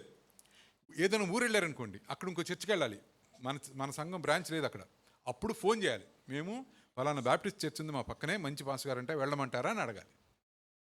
ఇష్టం వచ్చినట్టుగా ఎక్కడ పడితే అక్కడ వెళ్ళడానికి వీల్లేదు. ఎందుకంటే యాజకత్వం అనేది భారముతో కూడిన, బాధ్యతతో కూడిన ఎంతో ప్రివిలేజ్, ఇది ఎంతో ఆధిక్యత దేవుడు ఒక వ్యక్తికి ఇచ్చి, ఆ వ్యక్తిని తీసుకొచ్చి ఇంతంత సంఘాలని, ఇంతమంది మనుషుల్ని దేవుడు అప్పగిస్తాడు.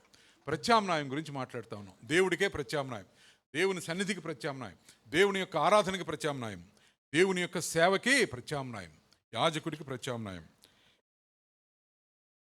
ఇంకేం చేశాడు వీడేం చేశాడంటే 32వ వచనంలో ఉత్సవం జరుగుతుందంట. ఏంటి ఆ ఉత్సవం? అది పర్ణశాలల పండుగ. ఆ ఉత్సవం ఇది మీకు ఎక్కడ దొరుకుతుందంటే లేవియ కాండం 23వ అధ్యాయం 33వ వచనంలో ఉంటుంది. ఈ చెప్పిన డేట్స్ ఖచ్చితంగా పర్ణశాలల పండుగ. పర్ణశాలల పండుగ ఎందుకు చేస్తున్నారు వాళ్ళు? ఐగుప్తుల నుంచి దేవుడు మమ్మల్ని బయటికి తెప్పించాడు అని ఆ విషయాన్ని జ్ఞాపకం చేసుకుంటా 7 రోజులు కూర్చుని వాళ్ళు పర్ణశాలలో ఇంటి బయట నివసిస్తాం. మా పితరులు ఎట్లాగైతే అడవిలో వస్తా చెట్ల కింద గుట్ల కింద ఉన్నారో ఆ విధంగా మేము దాన్ని చూపిస్తున్నాం, దాని సాదృశ్యంగా మేము జీవిస్తున్నామని సాధారణంగా జీవించి చూపించే పండగ పర్ణశాలల పండగ. ఈ పర్ణశాలల పండగ అసలు ఎప్పుడు వస్తుందంట? ధర్మశాస్త్రం ప్రకారం 7వ నెల 15వ రోజు వస్తుందంట. ఆ క్యాలెండర్లన్నీ వేరే. మన క్యాలెండర్ ఇంగ్లీష్ క్యాలెండర్, మనది రోమన్ క్యాలెండర్, అది జూయిష్ క్యాలెండర్, యూదులకు సంబంధించిన క్యాలెండర్. ఆ క్యాలెండర్లో 7వ నెల 15వ రోజున ఆ పండగ వస్తుంది. వీడేం చేశాడంటే దాన్ని 8వ నెలకు మార్చేశాడు. తేదీ మార్చలా, 8వ నెలకు మార్చాడు. అంటే వీడు తన సొంత నిర్ణయాలతో ధర్మశాస్త్రానికి, ధర్మశాస్త్రంలో ఉన్న విధులకి, ధర్మశాస్త్రంలో ఉన్న సూత్రాలకి, ధర్మశాస్త్రంలో ఉన్న ఆజ్ఞలకి ప్రత్యామ్నాయం పెడతా ఉన్నాడు. ధర్మశాస్త్రానికే ప్రత్యామ్నాయం, బైబిల్కే ప్రత్యామ్నాయము, దేవుని వాక్యానికే ప్రత్యామ్నాయము. రావట్లేదా ప్రత్యామ్నాయాలు? దేవుని వాక్యానికి ప్రత్యామ్నాయాలు రావట్లేదా? ఎన్ని రాలేదు, ఎన్ని పుస్తకాలు, అసలు బైబిల్ మీదే ఎన్ని పుస్తకాలు, రకరకాలైన పుస్తకాలు వస్తూ ఉన్నాయి. ఇవాళ పొద్దున బ్రదరు నాకు అనుదిన ఆహారం అని చెప్పి పుస్తకం ఇచ్చాడు. ఇప్పుడు నేనేం చేస్తాను, ఆ పుస్తకం పైన ప్రతి పేజీల పైన ఒక వాక్యం ఉంటుంది, ఆ వాక్యం కింద వివరణ ఉంటుంది. నేను బైబిల్ తీయను, బైబిల్ తీయకుండా ఆ పుస్తకం చదివేసుకుని అబ్బా దేవుని వాక్యం నేను చదివేశాను అనుకుంటాం కదా, అది ప్రత్యామ్నాయము. దేవుని వాక్యం కాదది. దేవుని వాక్యానికి ప్రత్యామ్నాయంగా ఏదైతే వస్తుందో అది శపించబడును గాక. దేవుని వాక్యం ప్లేస్లో ఇంకేది రాదండి, ఇంకే పుస్తకము రాదు, ఏ థియాలజీ రాదు, ఏ తత్వము రాదు, ఏది రాదు. దేవుని వాక్యం దేవుని వాక్యమే. వీడేం చేశాడంటే యెరొబోము దేవుని వాక్యానికి, దేవుని ఆజ్ఞలకి, ధర్మశాస్త్రానికి ప్రత్యామ్నాయ సూచనలు ఇస్తా ఉన్నాడు. 7వ నెల ఎందుకు చేసుకోవాలి? 7వ నెల మనం 8వ నెల చేసుకుందాం అంటున్నాడు. ధర్మశాస్త్రాన్ని తిరగరాస్తా ఉన్నాడు. మన జీవితాల్లో ఈ నూతన సంవత్సరంలో ఈ ప్రత్యామ్నాయాలు రాకుండా మనం చూసుకుందాం. అయిపోయింది, ముగిస్తున్నాను. ఈ ప్రత్యామ్నాయాలు మన ఆత్మ సంబంధమైన జీవితంలో రాకుండా చూసుకుందాం. ప్రత్యామ్నాయాలు ఆత్మ సంబంధమైన జీవితంలో రాకుండా చూసుకుందాం. చెప్పాను కదా, మెయిన్గా 5-6 చెప్పాను. వాటికి ప్రత్యామ్నాయం లేదు, దేవుడికి ప్రత్యామ్నాయం లేదు, పరలోకానికి ప్రత్యామ్నాయం లేదు, సిలువకి ప్రత్యామ్నాయం లేదు, దేవుని వాక్యానికి ప్రత్యామ్నాయం లేదు, సంఘానికి ప్రత్యామ్నాయం లేదు. నీ జీవితంలో వ్యక్తిగతంగా నీకు కలిగే ఏ అనుభవానికి కూడా, ఏ దైవిక సంబంధమైన అనుభవానికి కూడా ప్రత్యామ్నాయం లేదు. కానీ ఆల్రెడీ ఉన్నాయండి కొన్ని ప్రత్యామ్నాయాలు వేసుకు తిరుగుతూ ఉన్నాం మనం. ముఖ్యంగా దేవుడికి ప్రత్యామ్నాయాలు చాలా బయటికి కనపడతలా, కానీ మన హృదయాల్లో దేవుడికి ప్రత్యామ్నాయాలు చాలా ఉన్నాయి, చాలా ఉన్నాయి. ఏదైనా ఖర్చు వచ్చిందని, ఖర్చు చేయాల్సిన పని వచ్చింది అనుకోండి, మన మనసులోకి ఫస్ట్ ఏం వస్తుంది? మన బ్యాంక్ బ్యాలెన్స్ వస్తుంది. తర్వాత ఎప్పుడైనా ఒకవేళ బంగారాన్ని లాకర్లో పెట్టారనుకోండి, అది లాకర్లో ఉంటే మనకి చాలా ధీమాగా ఉంటుంది. అమ్మో బంగారం ఉంది అనుకుంటాం. దేవుడు ఉన్నాడు కదా అని ధీమా ఉండదు మనకి. నా దేవుడు ఉన్నాడు, నన్ను కాపాడుతాడనే ధీమా ఉండదు. దేవుడి ప్లేస్ని ఎవరు తీసుకున్నారు? బంగారం తీసుకుంటా ఉంది, బంగారం తీసేసుకుంటా ఉంది. దేవుడి ప్లేస్ని ఇంకెవరో ఎమ్మెల్యే గారు తీసుకుంటా ఉన్నాడు, దేవుడి ప్లేస్ని భర్త తీసుకుంటా ఉన్నాడు, దేవుడి ప్లేస్ని భార్య తీసుకుంటా ఉంది, దేవుడి ప్లేస్ని పిల్లలు తీసుకుంటా ఉన్నారు. పొద్దున్నే లేచి బైబిల్ చదివి దేవునికి సమయం ఇవ్వాల్సిన నువ్వు అది ఇవ్వకుండా రకరకాలైన ఆలోచనలు నీకు వస్తున్నాయంటే దాని అర్థం ఏంటంటే దేవుడికి నువ్వు ప్రత్యామ్నాయాన్ని కనిపెట్టేసావని అర్థం. పతియే ప్రత్యక్ష దైవం మన సంప్రదాయంలో. ఆ మాట మన నోట్లో నుంచి రానేకూడదు. దేవుడే ఫస్ట్, దేవుడే సమస్తం, దేవుని తర్వాత నా భర్త అయినా నా భార్య అయినా. జగ్మోహన్ అని ఒక భక్తుడు ఉన్నాడు, ఇప్పుడు ఇంకా ఉన్నాడు. ఆయన పెళ్లి చేసుకునే ముందు వాళ్ళ ఆవిడని పిలిచి, పెళ్లికి ముందు ఆయన అన్నాడంట, నా జీవితంలో 2వ స్థానం నీదే అన్నాడంట. అనేసరికి ఆవిడ ఆశ్చర్యపోయింది, ఈ మొట్టమొదటి ఎవరైనా ప్రేమించాడా అయితే పెళ్లి చేసుకున్నాడు అనుకుంది. అనుకుని అదేంటి అట్లన్నా, మొదటి స్థానం ఎవరికంటే మొదటి స్థానం దేవుడికే, నీకు 2వ స్థానం ఇస్తాను నేను, నువ్వు నాకు ఎన్నో స్థానం ఇస్తావు అన్నాడు. ఆవిడ అందంట, భర్తవు కదా నేను నీకే మొదటి స్థానం ఇస్తానంటే, అయితే నాకు ఈ పెళ్ళొద్దు పో అన్నాడు. నా భార్య కూడా దేవునికే మొదటి స్థానం ఇవ్వాలి, నా పిల్లలు దేవుడికే మొదటి స్థానం ఇవ్వాలి, నా చుట్టూ ఉన్నవాళ్ళు నా స్నేహితులు దేవునికే మొదటి స్థానం ఇవ్వాలి. దేవుడికి మొదటి స్థానము, ప్రథమ స్థానము ఇవ్వని వాళ్ళతో మనకి స్నేహమే వద్దండి, వదిలిపారేద్దాం. అలాంటి వాళ్ళని పెట్టుకుందాం మనం. నా జీవితంలో ప్రథమ స్థానము దేవునికి. ఎందుకంటే ఆయనకి ప్రత్యామ్నాయం లేదు. మొన్నెప్పుడో ఒక 4 రోజుల క్రితం మా ఆవిడ కెవ్వుమని అరిచింది, హాల్లో నుంచి కెవ్వు అంది. అంటే నేను ఇలా చూసి, నేను కాఫీ పెట్టుకుంటున్నప్పుడు ఆవిడ కాఫీ పెట్టుకుని ఏంటి అంటే, ఇట్రా పేపర్ చూసావా అంది. చూశాను, ఏం లేదు అంత రోజు ఉండేది కదా పేపర్లో, రోజు ఉండేది కానీ కాదు లోపల పేజీలు వచ్చింది, రా అంది. వెళ్ళేసరికి ఏంటంటే చూపిస్తే 1,30,000 అయిపోయింది. ఏంటిది 1,30,000? ఎంతమంది హృదయాలు నొచ్చుకున్నాయో, ఎంతమంది అసలు అయ్యో ప్రాణం పోయినట్టు గిలగల్లాడిపోయారు. వెంటనే ఫోన్లు వెళ్ళిపోతా ఉన్నాయి, తగ్గుద్దంటారా. బ్యాంకులో పనిచేసేవాడు నాకెట్లా తెలుస్తుంది అన్నాడు. పేపర్ చూడండి, వాడికి ఫోన్ చేయండి, వీడికి ఫోన్ చేయండి, ఆ ఎక్స్పర్ట్ ఈ ఎక్స్పర్ట్, తగ్గుద్దా. ఒకడన్నాడు 30 సంవత్సరాల దాకా తగ్గదు, పెరుగుతానే పొద్దుపోయాడు. వారం రోజుల క్రితం బంగారం కంటే వెండి పెరిగిపోతా ఉందంట. ఇవన్నీ చూస్తూ ఉంటే నాకు చాలా సంతోషంగా ఉంది. బంగారానికి ప్రాధాన్యత లేదు, దేవుడికే ప్రాధాన్యత. నాకు పెళ్లి రోజున 2 ఉంగరాలు ఉన్నాయి. ఈ చిటికిన వేలికేమో ఎంగేజ్మెంట్ అప్పుడు పెట్టిన ఉంగరం, అది పెద్దదే. ఈ వేలికేమో అప్పుడే ఆవిడ పెట్టిన ఉంగరం, పెళ్లి ఉంగరం. ఆ 2 ఉండేవి. ఇట్లా అనుకుంటుంటే అది కటకటక తగులుతుంటే నాకు చాలా అసహనంగా ఉండేది. ఇదేంటి అనుకునేవాడిని. తీస్తానంటే తీయకూడదు అనేవాళ్ళు అందరూ, చుట్టూ ఉన్న వాళ్ళందరూ. తీయకూడదు, పెళ్లి ఎంగేజ్మెంట్ 2 ఉండాలి. ఒకటి తీసి ఇక్కడ పెట్టుకుంటే పర్లేదు, ఉండాల్సిందే, బంగారం ఉండాలి. పెళ్ళి అయింది కదా బంగారం. సరే, పెళ్ళి అయిన 2వ నెలలో 3 నెలల్లోనో మాకు పెద్ద మీటింగ్ అయింది. మా ఎఫ్ఎం ఓన్లీ మిషనరీస్కే దాదాపు 300-400 మంది వచ్చారు. ఆ మీటింగ్లో చందా వేసే టైంలో నేను అక్కడ దాకా వెళ్ళి చూసుకుంటే జేబులో డబ్బులు లేవు. ఆ డబ్బులు ఆవిడ బ్యాగ్లో ఉన్నాయి. అందుకని ఈ ఉంగరం తీసి అందరూ పడేసి వచ్చా. నేను వచ్చిన తర్వాత భోజనం చేసేటప్పుడు కాస్త అట్లా చూసి ఆలోచించి ఆ ఉంగరం ఏమైందండి.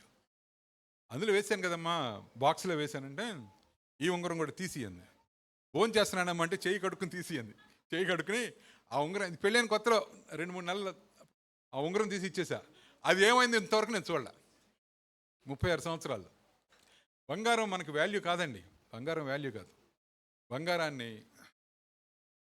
బంగారము మీరు ప్రకటన గ్రంథం చదివితే లోకంలో బబులోనులో వీళ్ళు వ్యాపారం చేస్తారంట. ఆ వ్యాపారంలో అమ్ముడయ్యే వస్తువుల లిస్ట్ ఒకటి ఇచ్చాడు ప్రకటన గ్రంథంలో. ఆ లిస్టులో పైన ఉన్న అంశము బంగారం, వెండి, తర్వాత విలువైన వస్త్రాలు, చెక్కలు అన్నీ ఉంటాయి. మార్కెట్లో ఏ దొరికితే అవన్నీ ఉంటాయి. అవన్నీ వచ్చి చివరికి వచ్చేసరికి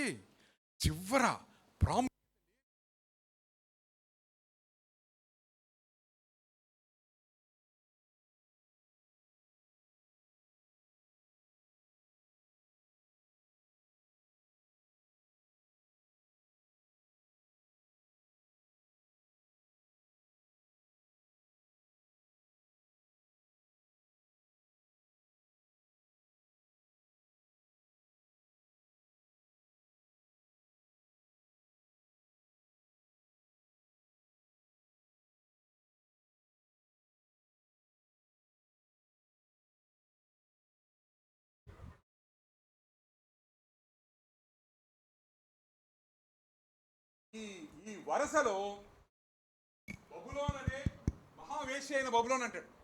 మహావేశ్య అయిన బబులోన్ ఎంత భయంకరమైన పేరు పెట్టేసాడు చూడండి ప్రకటనలో. అందులో అమ్ముడయ్యే వస్తువులు మొట్టమొదట బంగారం వస్తుంది.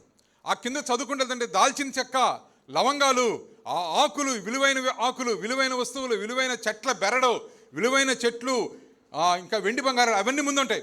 అలా చెప్పుకుంటూ వచ్చి అట్టడుగున ఉన్న అత్యంత హీనమైన ప్రాధాన్యత మానవుల ఆత్మలు అన్నది. మానవుల ఆత్మలు కూడా అమ్ముడవుతున్నాయి, వాటికి ఎలాంటి ఖరీదు లేదు. మానవుల ఆత్మలు ఎంత భయంకరం, ఇదే ప్రపంచం యొక్క దుస్థితి. అదే వాడు అంతమంది పిల్లలు చచ్చిపోయారని చూడ్డు. వాడు దేని చూస్తాడంటే బంగారం రేటు తగ్గిపోయిందని చూస్తాడు. వాడు ఇంత భయంకరమైన కార్యాలు జరుగుతూ ఉంటే మానవ లోకంలో అవేమి చూడకుండా వాడేం చూస్తాడంటే బంగారం తగ్గిపోయిందని ఏడుస్తూ ఉంటాడు. ఇది మానవ నైజం, ఇది బబులోను నైజం, ఇది సంఘానికి వ్యతిరేకంగా పెచ్చు పెరుగుతున్న మరో లోకపు నైజం. ఇది మనం దానికి చెందిన వాళ్ళం కాదు, మనం దేవుని యొక్క కుటుంబానికి, దేవుని యొక్క సమాజానికి చెందిన వాళ్ళం. తర్వాత అధ్యాయాలు మీరు చదివితే దేవుడు ఏం రాశాడంటే ఈ పరలోక రాజ్యం గురించి చెప్తా. ఆ పట్టణపు వీధులు బంగారంతో వేశారు.